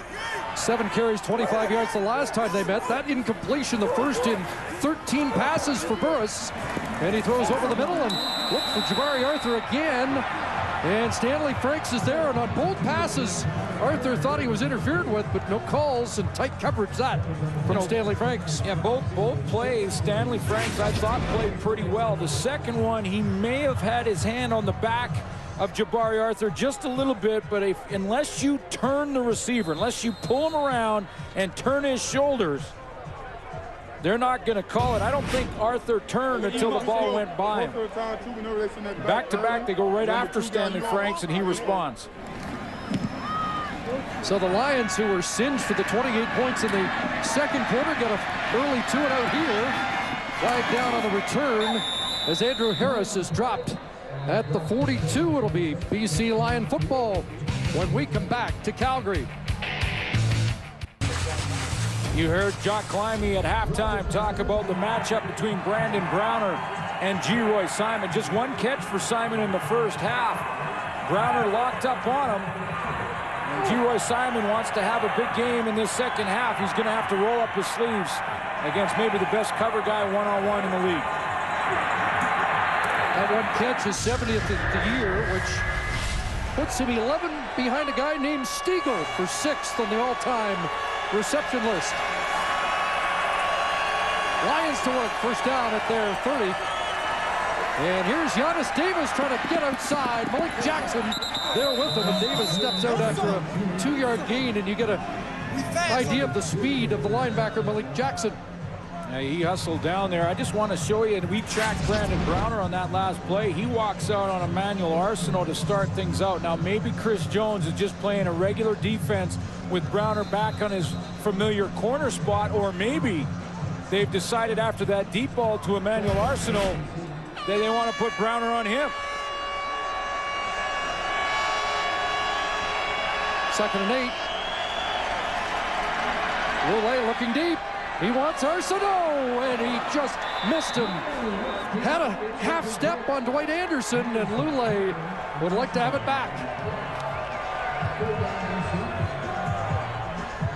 So here's exactly what Calgary's decided to do is they put Browner here, and they're going to put him back on Geroy Simon. Dwight Anderson's Emmanuel Arsenault, but not only is Browner covering Simon one-on-one, but they're going to give him some help too. Watch as Juwan Simpson there just brackets on a double team. That's why Lule goes to the single matchup with Emmanuel Arsenault on Dwight Anderson. So both teams 2-and-out in their opening possession. Good kick by McCallum. No return as it skips out at the Stampeder 36-yard line. Our sack tally brought to you by Purolator, tackling hunger across Canada. Check. That's a good race. You look at all the teams that have a chance to win this race here, and one of them being the BC Lions. No sacks tonight, but BC Lions over the last few years have always led in the sack race, and don't have a guy by the name of Wake who apparently has got his own sack race going in the NFL now. I think he has 6 on the season. 3 last week and 6 in the first 5 games. It's dumped off to Reynolds, and he's cut down quickly by Corey Banks. They can't block Cameron Wake down there either. Quick tackle there by Corey Banks to jump up on Joffrey Reynolds. We haven't talked about Corey Banks much in this game tonight, a guy that always seems to be around the football. 6 quarterback sacks and 42 tackles on the year, and a guy that, you know, through the first half we were talking about as an early nominee for defensive player, certainly. Banks went low on that tackle. It was a clean hit, but it certainly has been a topic of discussion, the low hit by the Lions defense in the last week or two. Here's Burris stepping up, diving, and ball popped loose as he made contact with the ground. Burris driving short of the first down. They'll mark him inside the 45.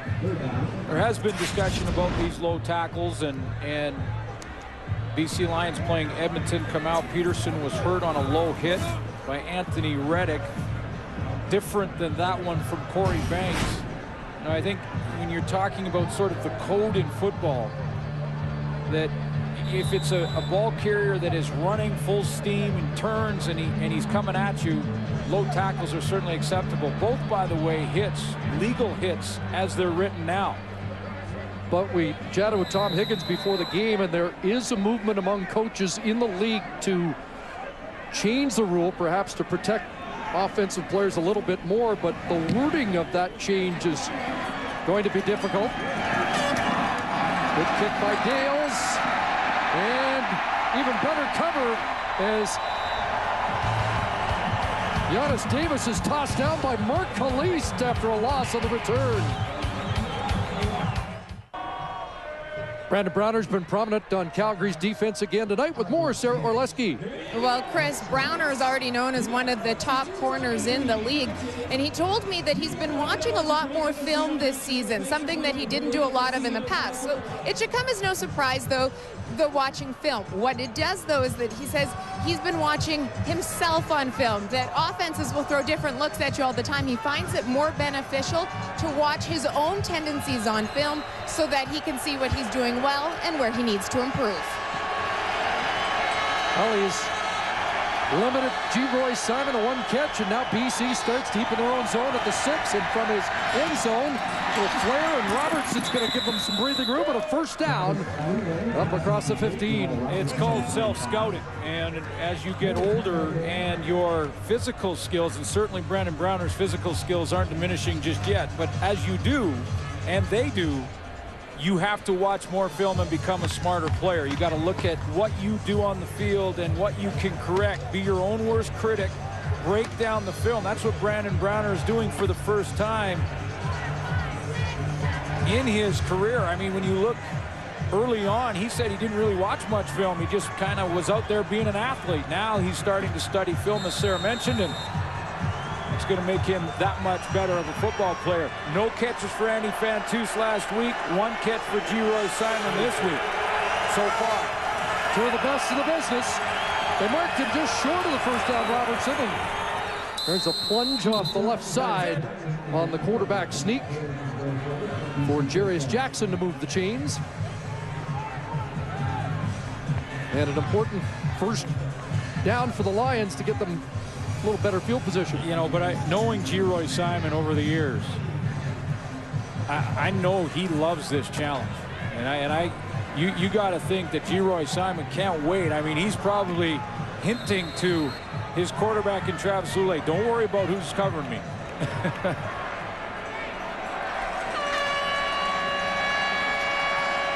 that a little hint there? He just a little whisper to Travis Lulay right there. 1st and 10.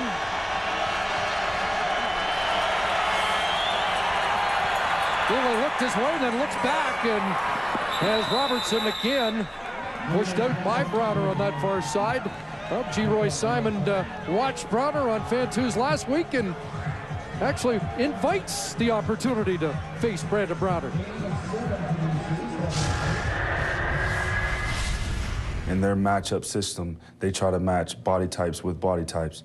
But saying that, I've been our most productive receiver, and he's one of their better DBs. So I would expect anything.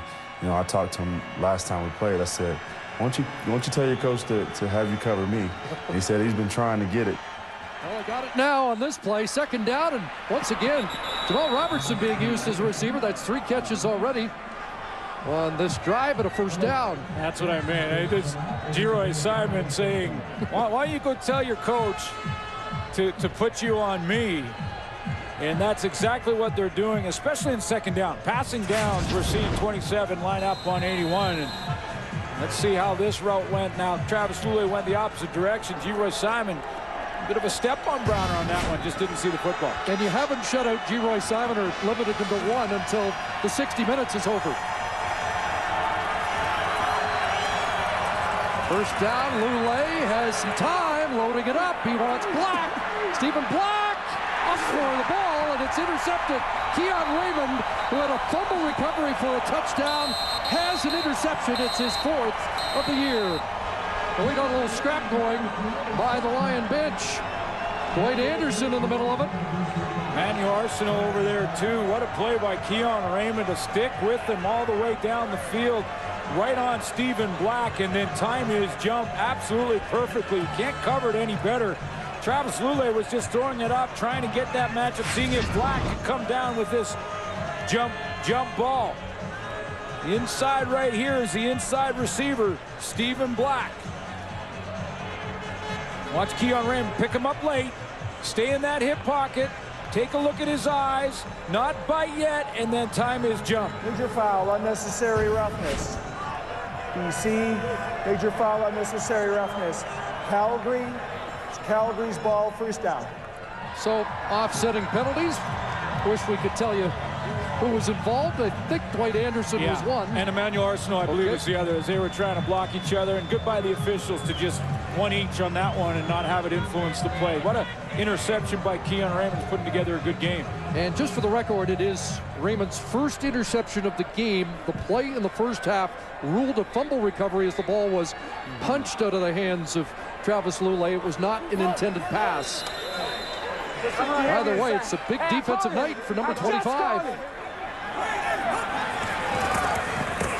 Here's John Cornish with speed. Cornish a seam. And he's up across the 45 before Karan Williams drops him. And one of the most impressive things to me about John Cornish is his acceleration when he decides where he wants to go. As he works his way this way, as soon as he makes his decision to turn upfield, that first couple of steps are dynamite. Watch how he'll work his way, and then now he recognizes it. He sees that crease, and he hits it hard before a tackler can even react. He's about 7-8 yards down the field, and of course his average just shy of 8 yards a carry. 17 and on that crack, and of course the New West product always pumped to play the BC Lions. Came into the game 10th in rushing, and here's a guy who plays 1 out of every 3 series. And Corey Banks getting escorted to the sidelines. He took a knee and then tried to get up, but Bill Rochelle wants to make sure he's all right, and he's off for 3 plays. So Anthony Reddick will come in.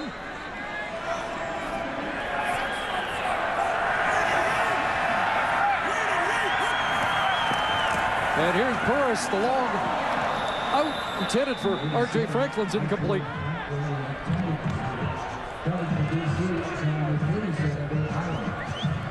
Calgary Stampeders have been a good third quarter team, especially defensively, only allowing 47 points in the third quarters of football games all year. That basically breaks down to 3 points a game per third quarter. And Calgary Stampeders offense, that's where they really grab control of football games. They did last week when they held on to the ball for 21 minutes and 7 seconds in the second half alone against the Rough Riders. 2nd and 10 here. 3-man lion rush, and they're still putting heat on Burris, and now he'll step up. Oliverian in pursuit. Henry Burris is knocked out near the first down. And Nick Lewis on Adam Leonard came back and lowered the boom for his quarterback. And that has been done on occasion, and Leonard's going to have to take an 8 count.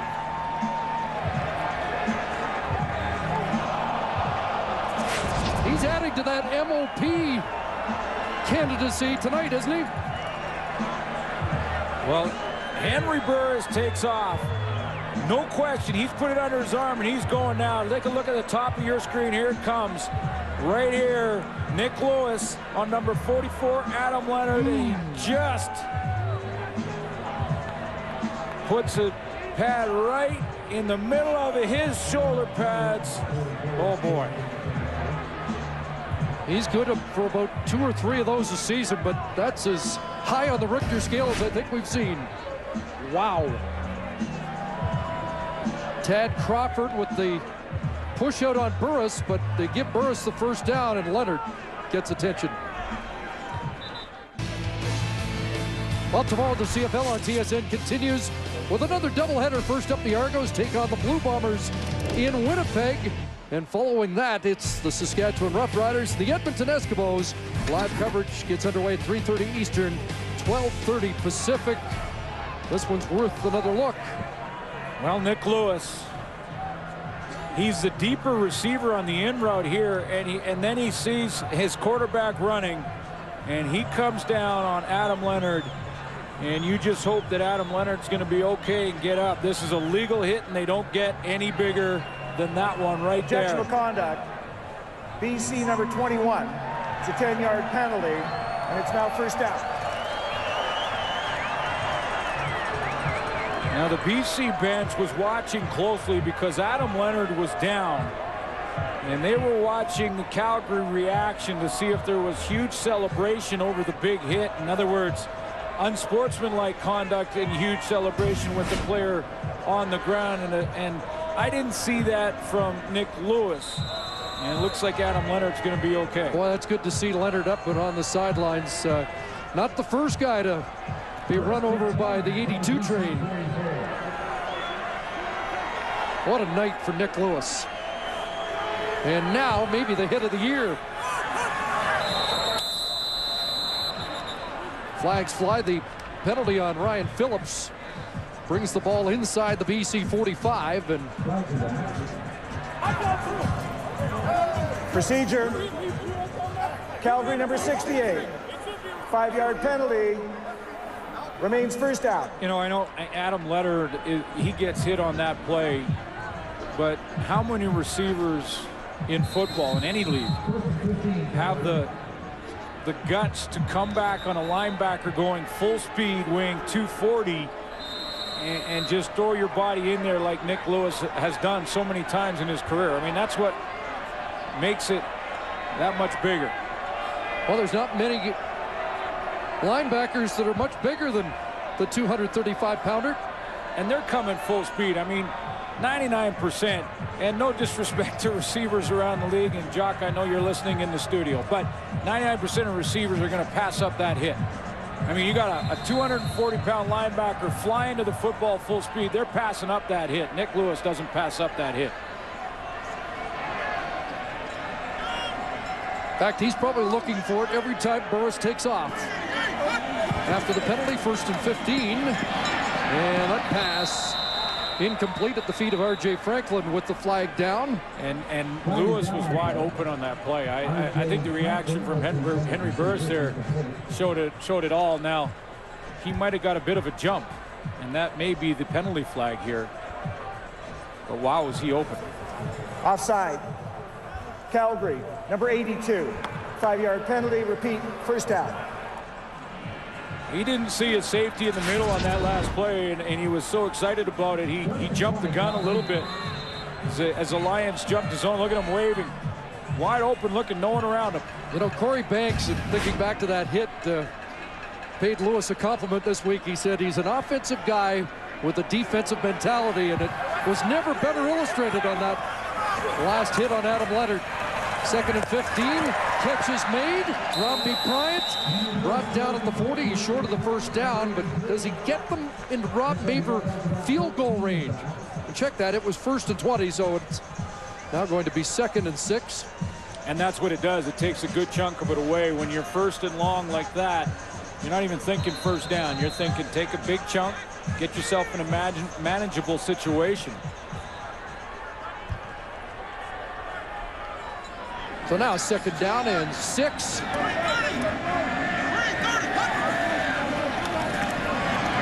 Henry under pressure. He'll dump it off at Cornish. First down. John Cornish is dropped at the 25-yard line. Richard Jones on the stop. But the Stamps are moving. John Cornish is going to come up in protection here and tries to cut block off the edge. And then when he gets hurdled, he realizes, well, that was my assignment blocking-wise. So now what I might as well do is get up and become a receiver. Watch him come and try and protect here. He's going to cut block the oncoming BC line right there. That doesn't work. I believe it was Anthony Reddick. And then just trickles out as a receiver. So Henry Burris over 300 yards in the game and gives it back to Cornish. Look at that speed. And Braun Williams with the horse collar tackle as flags flying everywhere at the 15. Excuse me, Stanley Franks with the tackle. Yeah, there's no question it was a horse collar, and he actually rode that horse for about 4 or 5 steps. Horse collar tackle. BC number 6. After distance to the goal, automatic first down. Wally Buono talked about penalties from his defense with Sarah Orleski at halftime, and This is one that it almost appears that Stanley Franks forgot about the rule completely. I mean, he grabs him there, reaches up with the other hand, and then with both hands kind of pulls him backwards and then realizes it.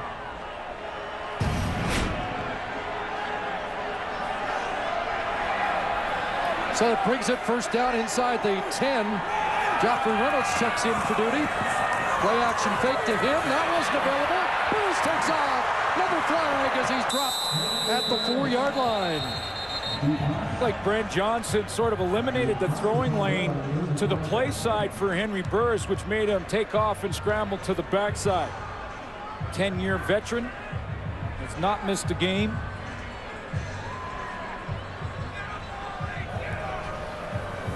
Holding Calgary number 62. 10-yard penalty. Repeat, first down. Stanley Bryant charged. That'll march them back 10. The newcomer at right tackle.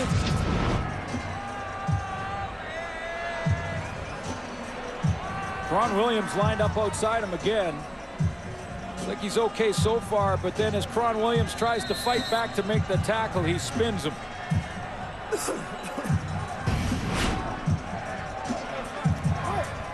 Adam Leonard was in the defense on that last play. He's gone to the sidelines, but puts a pretty quick recovery after the jolts he took. And Joffrey straight ahead with another flag on the play. 9th play of the drive, and we've had 6 flags.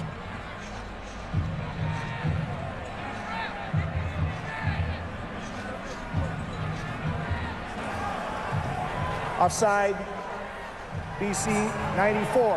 It's a 5-yard penalty. Repeat, first down. Richard Jones. So it'll be first and goal once again, and this time the ball's down on the 13-yard line. Looking for the first points of the second half after a 55-point first half splurge by these two teams. Well, Calgary just doesn't give up points in the third quarter. They just don't do it.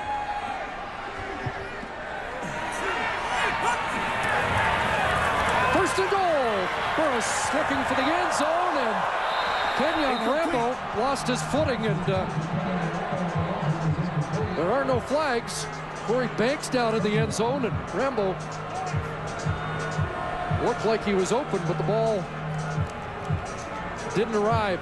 Yeah, it looked like Kenyon Rambo broke off his route and tried to cut back into the middle across the face of Corey Banks, and when he did, they got tangled up a little bit. No flag on the play. Rambo was trying to break off his route. The ball was already gone, though. So Banks, who left earlier in this quarter, back in the defense.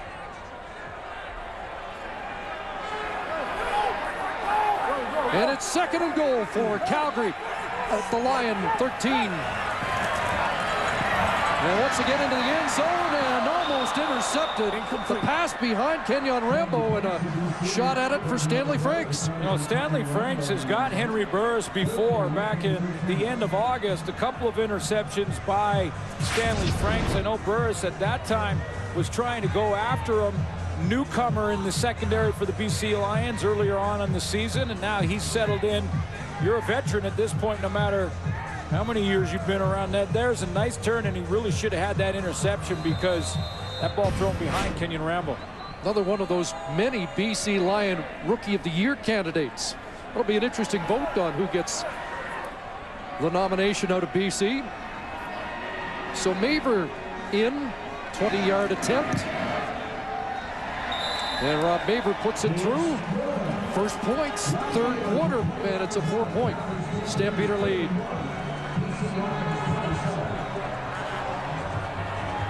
Well, they are bad and they are back. The search resumes for the nation's most inept driver as Canada's worst driver begins a brand new season Monday, 10 o'clock Eastern and Pacific, only on Discovery Channel.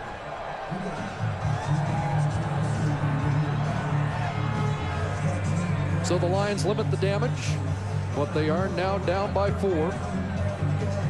And Corey Banks suggesting he might have taken a little forearm shiver on that last series.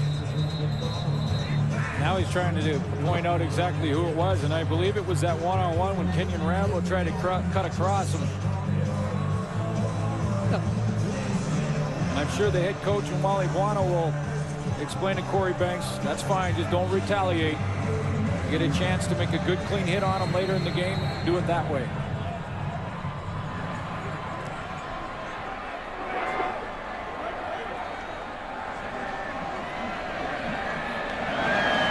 Maver boots it downfield.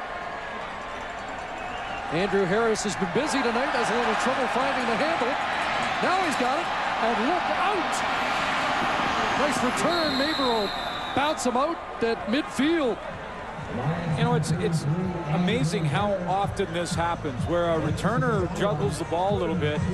It almost seems like that split second more takes the timing, the rhythm, and maybe some of the pursuit lanes by the cover team and takes them a little bit too deep or a little bit too far. You see this quite often where a returner will juggle the ball, put it on the ground, and then pick it up, and then all of a sudden have a seam.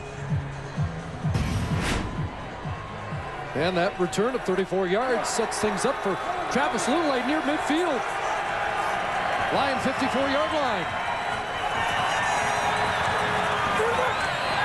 Robertson not going anywhere. Robert McCune all over him. Drops him at the line of scrimmage. Calgary Stampeders ranked #1 coming into this week against the run. Jamal Robertson, the last game versus the Calgary Stampeders,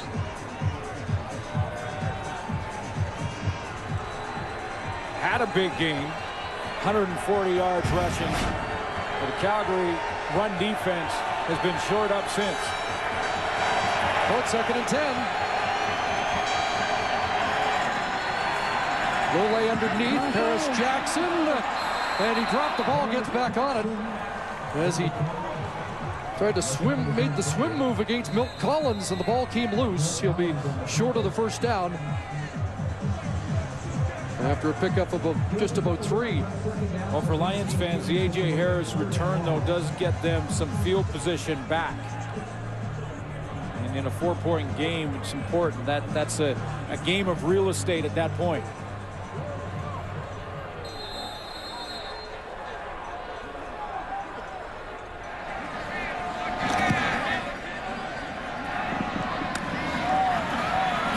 There's Dion Murphy on the return, and flags fly as he steps out just beyond the 25-yard line.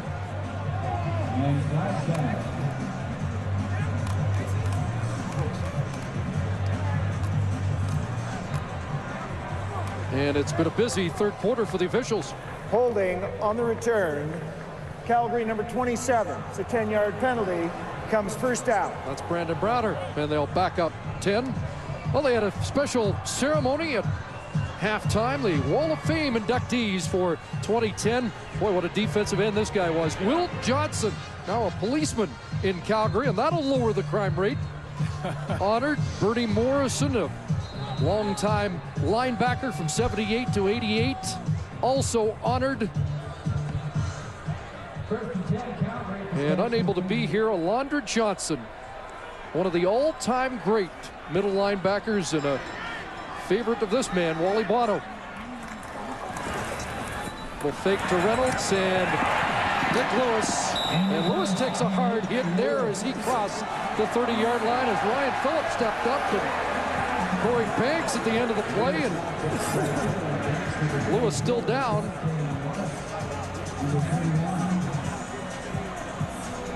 Early in the season, Nick Lewis, I believe it was a tweet or a Twitter or whatever they're called, where he said that the BC Lions are a team that like to tackle low in the open field, and that's another low hit by Dante Marsh.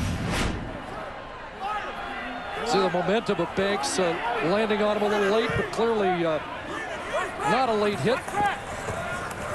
Was fake there, and Reynolds was surrounded and not going anywhere. And Adam Leonard right back in the game, which is astounding after the hit he took earlier in this quarter. Yeah, you talked about Alondra Johnson and Wally Buono and how big of a fan Buono has been of AJ, and how he compared, as Sarah mentioned early in the game, the play of Solomon Elamimian this year, and how he's compared that to Alondra Johnson. Now, Elamimian said in the paper when he was asked about it, he said, no, don't compare me with a guy that is as decorated as Alondra Johnson is, which is great to see that he's a humble football player as well. Here's Burris throwing behind the intended target. Flag down. Wally Buono said the Calgary Stampeders could not beat Edmonton, and he had to find a way of neutralizing Tracy Ham. He went out and signed Alondra Johnson. Offside, Calgary 82. That penalty is declined. It's third down. Nick Lewis offside, and he felt that the Johnson signing really put Calgary over the top, and that tremendous run in the 90s. Yeah, and you know, when you're building a team, and this is what the BC Lions are doing. They're rebuilding a team right now. You need the foundation in place, and that starts at middle linebacker on your defense. And I think Wally Buono has found a piece of that mortar right there, a piece of that foundation in Solomon Elimimian. Now we just have to make sure we get his name right all the time. Solomon Aluminum. Off the side of the foot to Bert Dales. Don't usually see Dales miss one like that, and it's going to be great field position for the Lions. No yards on the short kick, as Dales had that one go off the side of his foot. And it's going to be a net gain of around 15 yards here on the kick. No yards. Calgary number 26. Penalties declined. The gain was greater. End of the quarter.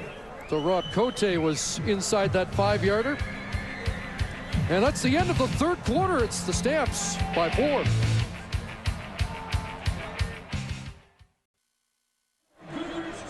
Our third quarter numbers brought to you by Tim Hortons, proud sponsor of the CFL. Interesting third quarter. Well, it's like in the first half, these two teams were boxers throwing haymakers, and then they realized, well, wait a minute, we better tighten up a little bit.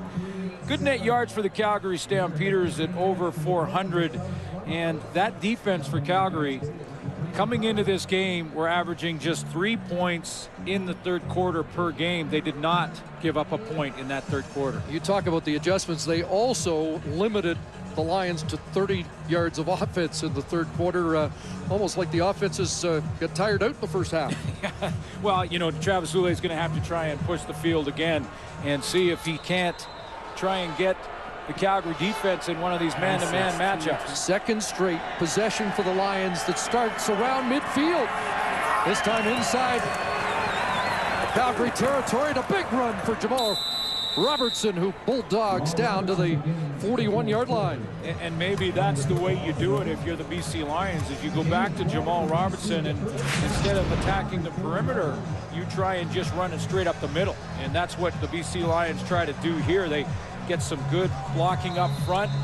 Nice block from Javon Olafioye to come down from his tackle spot. And it's the secondary before first contact is made. Olafioye, another Rookie of the Year candidate. 6 carries, 22 yards for Robertson. Been busier as a receiver. Lulay, a quarterback option. Down inside the 35-yard line. John Huffnagel and that coaching staff going at halftime, and they make adjustments as well, if not better than any team in this league. You can tell by the point differential. And mentioned their defense and how strong they are in the third, and that's where they really get a stranglehold on games. Now, they haven't done that here tonight. The Calgary defense did their job. Only 4-point difference, though. If you joined us late, it was 20-0 for BC. Lions also led 27-21. Here's Robertson out of the backfield. He's got a catch and taken out by Malik Jackson at the 25. BC, another first down. Their best drive of the second half. A couple of things in this drive that they're going to. One is Jamal Johnson both running it up the middle and in the passing game, and then a little of Travis Lulay using his legs once again with that good 7.5-yard average coming in. 6 carries for Robertson in the game. That's his 7th catch. And the Lions with another first down at the Calgary 25.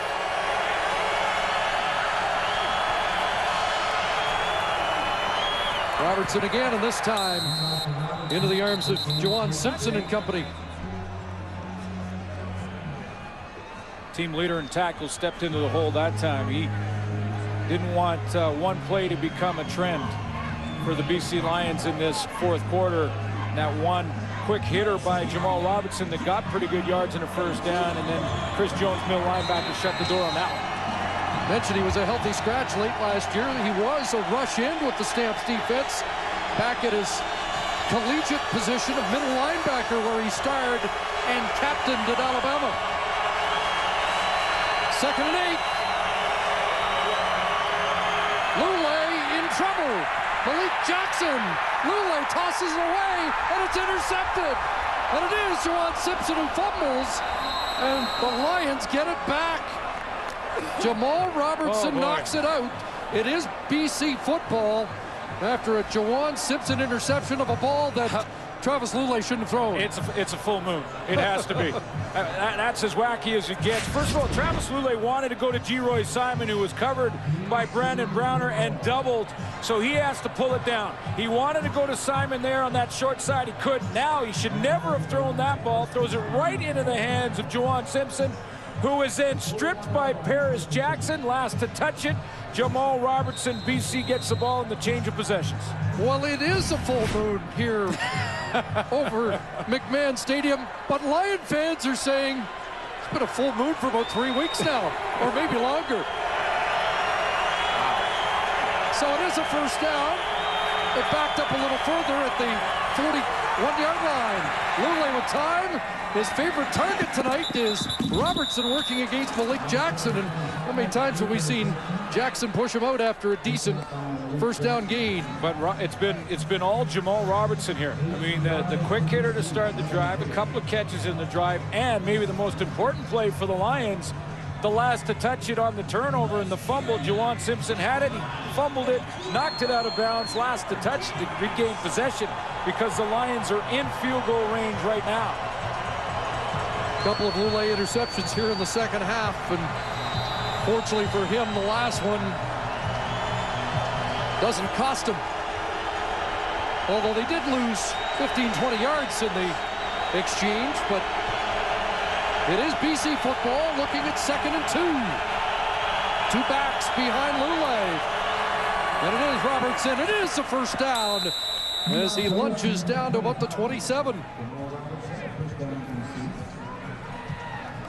Now Jamal Robertson, after this series, has been the guy, is going to have to take a break on the bench and get a little 0-2.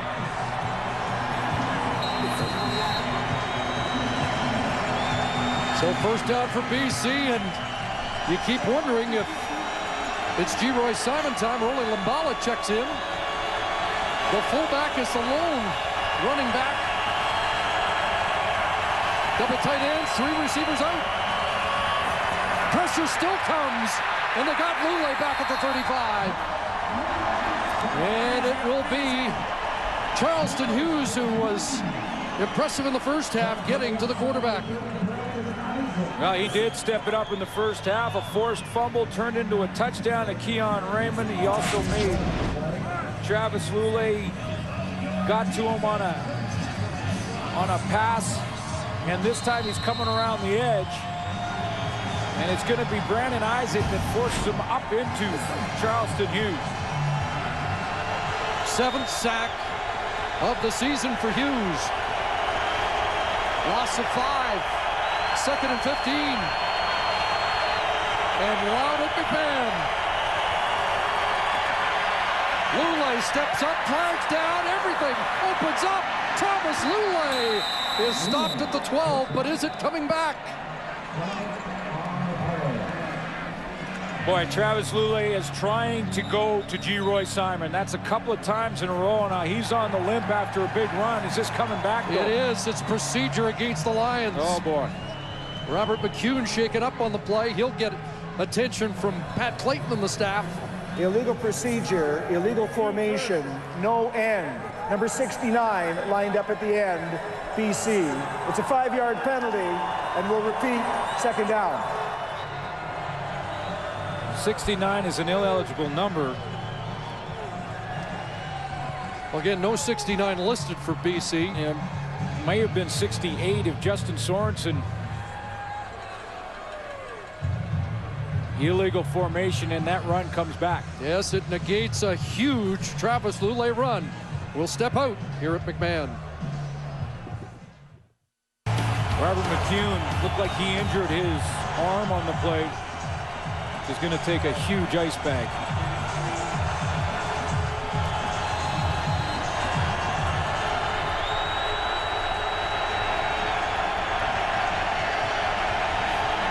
The 19-yard Lule run was wiped out, and 2nd and 20. He'll step up again and take off. And Lule hurdles, makes a couple miss, and boy, that could have been a late hit. Tom Johnson falling on Lule as he was down, but no flag, and it'll be 3rd down, and on will come the field goal unit. Well, we've seen flags for less on the quarterback, but I think he gets away with it here, Chris, because Tom Johnson doesn't lead with his helmet. He's just going to kind of fall on him. You can see the official watching him closely, puts his hands up, but Travis Lule is down. Now, he's not touched, so you got to be down by contact. When a quarterback is down, all you're supposed to do is touch him with your hand. So Lule sets it up for a McCallum field goal try of 35 yards. And Paul McCallum has put another through. And it's a 1-point game with 9:06 left in Calgary. 1-point game here in a low-scoring second half. 28-27 at the intermission. Now 31-30. Swung out to Reynolds, who cuts it back. Joffrey Reynolds with some yards after first contact. Well, it's a 1-point game, and when you start to think about the importance of this football game for the BC Lions, I mean, the Calgary Stampeders, yes, they can lock up first place here, but they have a couple of chances to do that. Wally Buono is fighting for his playoff life here, and the Edmonton Eskimos, with that overtime win a week ago, basically take control for that last playoff spot. They win out, they get it, but BC Lions have to continue to push them and fight for it and hope that they get a little help. That's how important it is, and we're 1 point right here. And there's some Winnipeg Blue Bomber fans watching. They're cheering for Calgary. They'll be cheering for Saskatchewan tomorrow, if you can imagine, in Winnipeg. Pass intended for Bryant, incomplete on the one hop. And it's going to be a big 2-and-out for the Lions. As good as the Calgary Stampeders have been this year, they are one of the top teams in 2-and-outs on offense, which is surprising. John Hufnagel, as good as his offense has been, would like to see a little bit more consistency and not as many of those 2-and-outs. They have contained Giannis Davis. That's a big boot by Dales, who misfired on his last attempt. There's Davis here. Look out! You spoke a little too soon. His best return of the night. And finally brought down by Charleston Hughes. So far, they've contained him. 45 on the return. Our game story is brought to you by Mr. Lube. The Lions got off to a quick start in a 20-point lead, but the Calgary Stampeders, like they did a week ago in Mosaic Stadium in Saskatchewan, bounced back, took the lead in at halftime. Big game by Nick Lewis, not just the yards, not just the touchdowns, but that block on Adam Leonard, as big as it gets. How about the last 4 possessions for BC, starting at the Lion 54, Calgary's 53-41, and now the 48-yard line. See if they can capitalize. Robertson straight ahead and dropped after 3 at the 45. And if you're tuning into TSN for Formula One qualifying at the top of the clock, we invite you to tune in to TSN 2, where you won't miss anything. A lot of football left here, though. 7 minutes to play. 1-point ball game. Critical in different ways for both teams. 2nd and 7.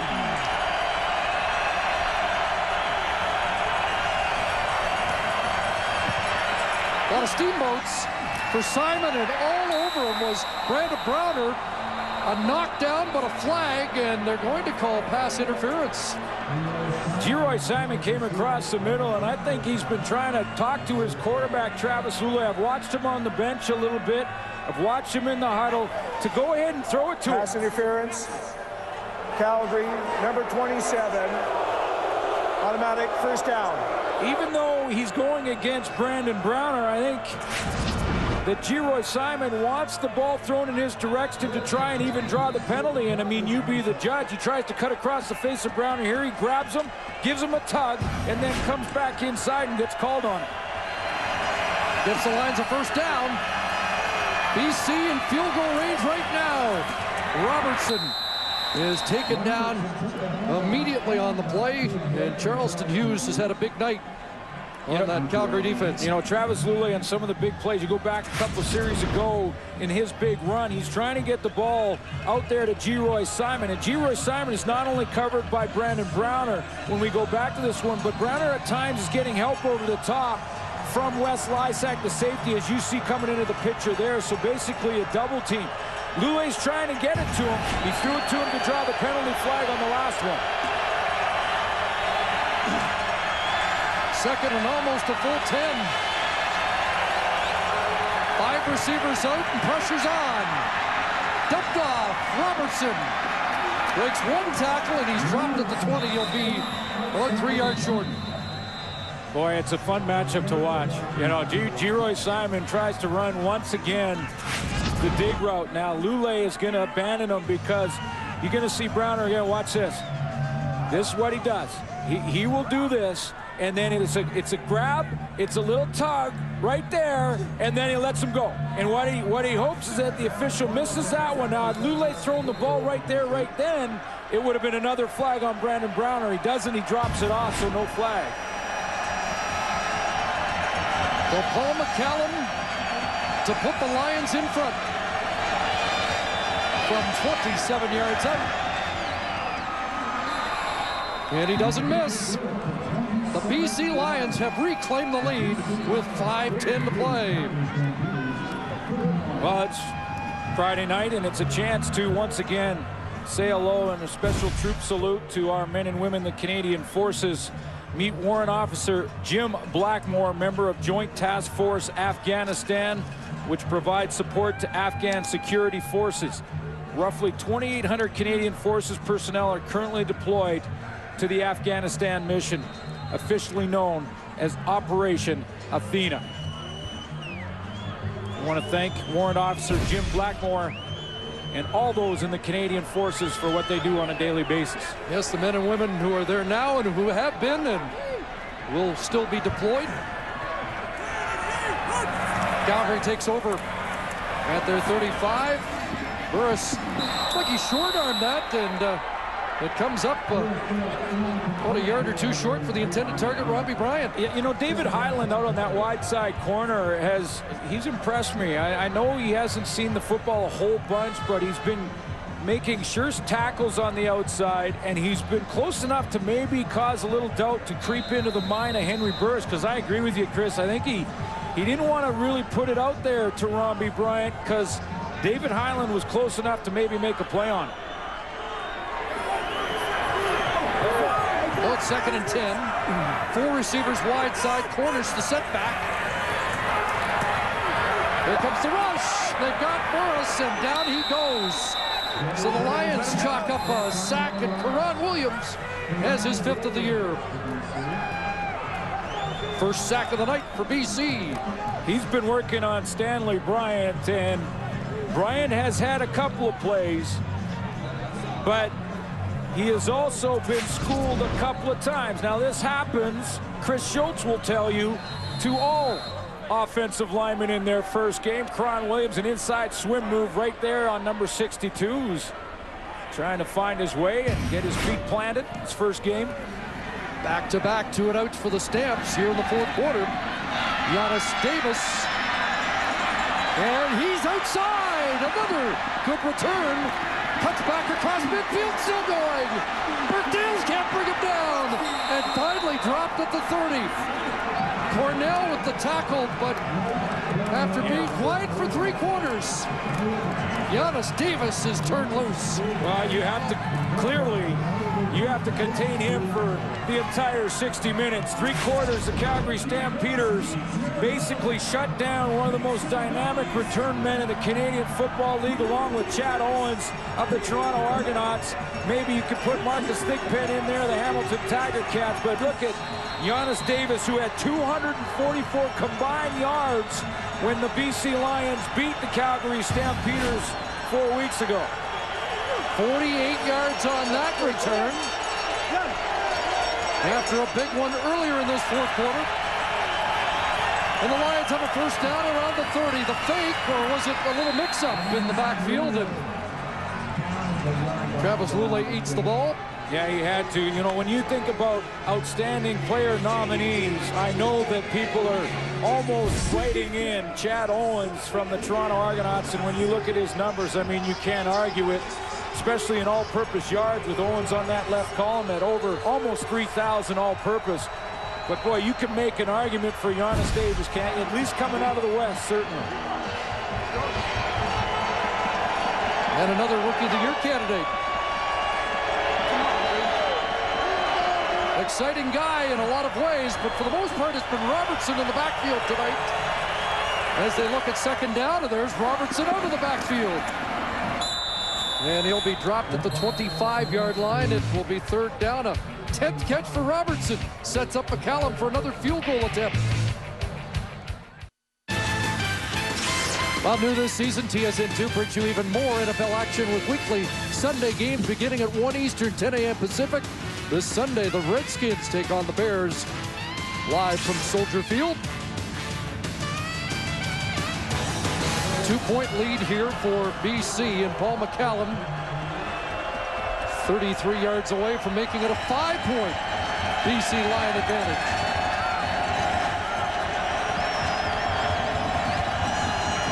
Two and a half minutes left on the clock.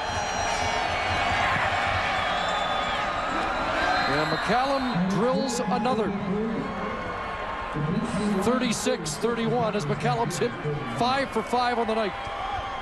Calgary Stampeders came into this game with a chance to lock up first place in the Western Division and have the home field bye. That's what's on the line for the Calgary Stampeders tonight. And they have a chance to do that. Now they're going to have to try and get some field position back at the very least, but the clock is their enemy now. The BC Lions have played in their half of the field in this entire 4th quarter. Molly Buono had lost 8 consecutive meetings against John Hufnagel until the last visit to McMahon. Lions the only visiting team to win here, trying to do it 2 in a row, which would be a huge victory in the race for that final playoff spot. But there's work to do. Chris, 47% of the games in the CFL, and it was 60 coming in, that have been played, have come down to the last 3 minutes. Add one more.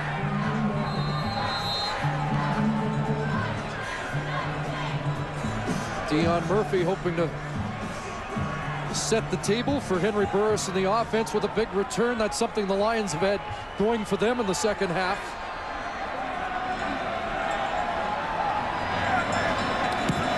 As McCallum sends it on a hop downfield, and it'll be John Cornish. And Cornish limited Josh Jesse in a hurry downfield.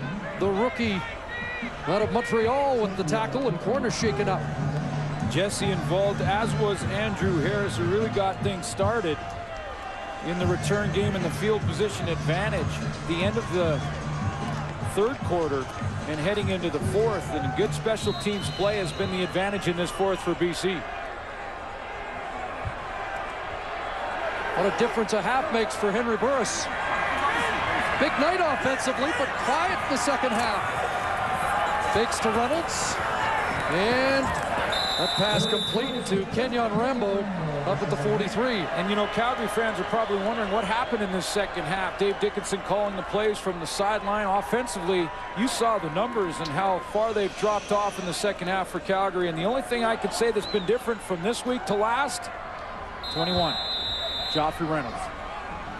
basically abandoned in this second half.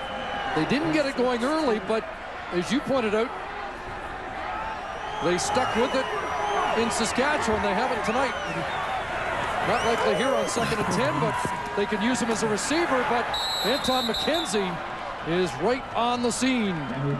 You know, it's Calgary fans that are going, wait a minute, let me get this straight. The BC Lions on defense gave up over 300 yards along the ground against Edmonton. And we're not involving our running back. Mike Benavides shored up that run defense and basically said after last week's game it was about responsibilities and being in the gaps. Well, the Lions have been in their gaps tonight, but Calgary abandoned the run. 2nd and 9. 3-man rush. Long out, and Highland arrived in time to break it up. Intended for R.J. Franklin. What an addition David Highland's been to that Lion defense, either as a safety or now on the corner. He really is. You know, I like the way he plays. I mean, he's aggressive. He's, you know, I think you got to keep in mind, I mean, David Highland is playing in his 4th game. I mean, when you're a defensive back in your 4th game at the pro level, you're backing up. You're giving guys room. You're playing against Romby Bryant, Nick Lewis, and Kenyon Rambo. You're giving them some room. David Highland hasn't. He has no fear. 3rd and 9. Dales will kick it away with 99 seconds on the clock. What's Andrew Harris got here? He's taken down immediately. Great cover on the play, but it's a 5-point Lion lead, and now can BC run the clock out? Travis Lulay in the last 3 games been challenged in a lot of ways. You know, we know that he can run the ball. His completion percentage has gone up. Had pretty good yards last week in the overtime loss. All those are baby steps in his development, small steps. This is another step right here. Can he kill a minute 31 with the lead? That's what a quarterback wants. The lead and a chance to end the football game. Well, it's his team. 4th consecutive start. 1-5 on the year as a starter, trying to nail down his 2nd win. Behind Lumbala, Robertson the run, and he won't reach the 30. Looks like forward progress will give him 4. On the other hand, the Calgary Stampeders here, Chris, they finally get some field position. They get a cover team that gets down there and bottles up the Lions on the kick. They make a play here on 2nd and 5. Henry Burris has time with the football.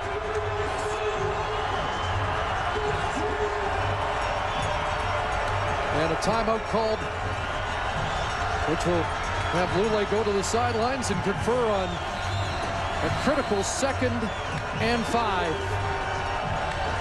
And this kind of situation, BC Lions, no matter who's been playing quarterback, have tried to find Geroy Simon. That has been difficult tonight. 1 catch for Simon on the final play of the first half.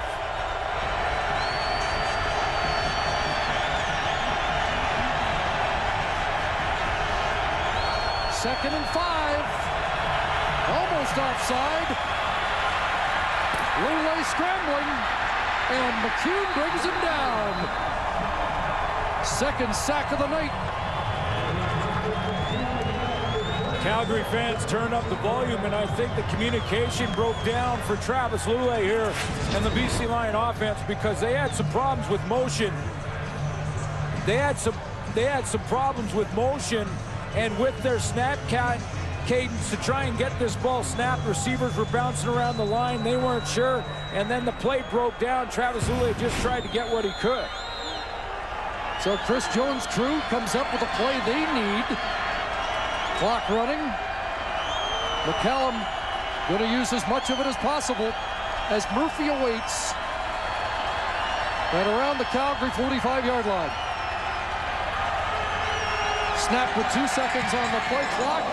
McCallum just got it away from the 40-60 on Murphy, crosses midfield.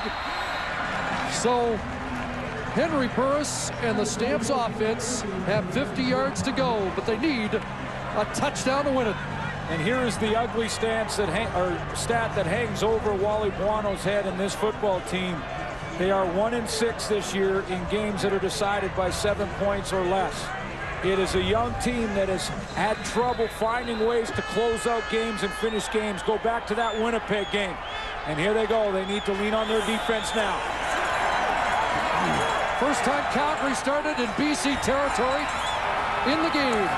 Three-man rush, and Kenyon Rambo's got a big catch inside the 25-yard line. And suddenly the clock doesn't look like much of a factor.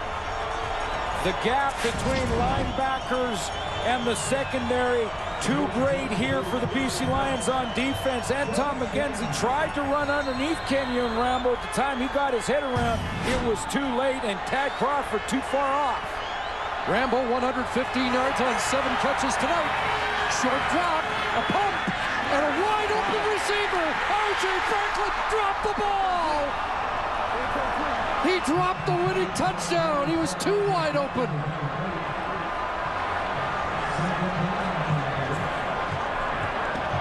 It is a full moon over McMahon. Did he look down to make sure he had a foot in? R.J. Franklin with the pump fake that gets David Hyland.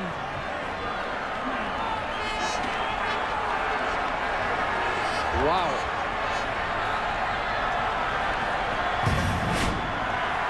Second and 10. Burris wants Nick Lewis incomplete as Lewis took a big hit at the goal line. Tad Crawford steps up and responds, and it comes down to one play for Henry Burris. Burris had to regroup after watching his wide receiver R.J. Franklin flat out drop the go-ahead touchdown. He goes to his money guy and Nick Lewis, but watch Tad Crawford's timing on the hit. He's the guy who separates the ball from Lewis. Great timing, but it almost looked like Lewis bobbled it before contact. In any event, the safety has to feel pretty good about himself right now, but he's got one more play. 3rd and 10. Burris scrambling around, now sets. Anybody home? Goal line picked off. BC's got the football, and they're going to win the game on an interception by Anthony Reddick at the goal line with 14 seconds left. 2 things here for Henry Burris. One is Burris only needed 10 yards. He had time to run a couple of more plays. He did not have to go to the end zone on this 3rd down play. Now he buys himself some time, and boy does he have a lot of it all of a sudden. And then he tries to force it into double coverage. Tad Crawford over top, Anthony Reddick underneath. And I'm not sure what he's looking at, because if you see his sight lines, all he sees is white jerseys there. But all he needed was 10. He had time to run a couple of more plays. Then again, he may have delivered a game-winning touchdown to 2 of his receivers on the previous 2 plays. Well, you're right. And I mean, R.J. Franklin will walk over and say, don't worry about that one. You put one right on the money to me in the end zone. This game should have been over. Well, the BC Lions are going to run out the clock. What a win for them. They're 2nd in a row at McMahon. They are 6 and 10. And the heat now on the Edmonton Eskimos. You think back the last 8 games, but for a couple of overtime head scratchers, the Lions would be 7-1 in the last 8. They may make some noise yet. Of course, they've still got work to do to even claim a spot. It's out of their hands, but this is a good start for the BC Lions. Puts the pressure on Edmonton tomorrow. Well, a wild night, so it's one of the more memorable Friday night games of the year. And Wally Bono and the BC Lions go away with a win. Let's check the TSN turning point of a wacky game at McMahon. Well, it went right down to the wire, and the TSN turning point in this game with Henry Burris, the game on the line and the seconds ticking away as a wide open R.J. Franklin in the end zone. That ball is dropped, and then Burris on the final play offensively for Calgary goes to the end zone again, this time to Nick Lewis, who's double covered, and it's intercepted. The TSN Turning Point is brought to you by Wendy's Baconator, the official hamburger of the CFL. So the Calgary Stampeders unable to nail down first place in the CFL West. Their record is now 11-5. And the BC Lions take a step forward with a big win here. They're now 6-10. And for the time being in third in the West. That's the story from McMahon. So long from Calgary.